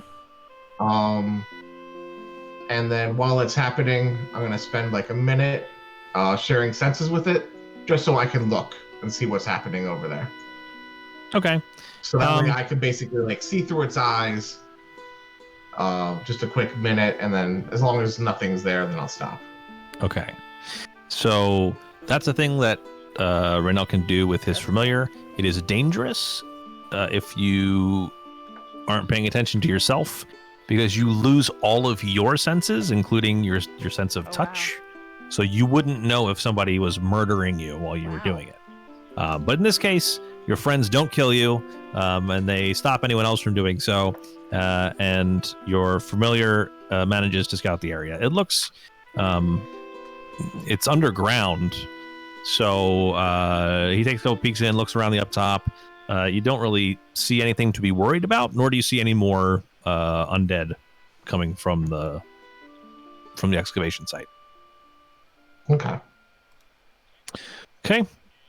And clock tells me I think we're done for Oh today. man. What? Yeah, right? I think this one went pretty fast.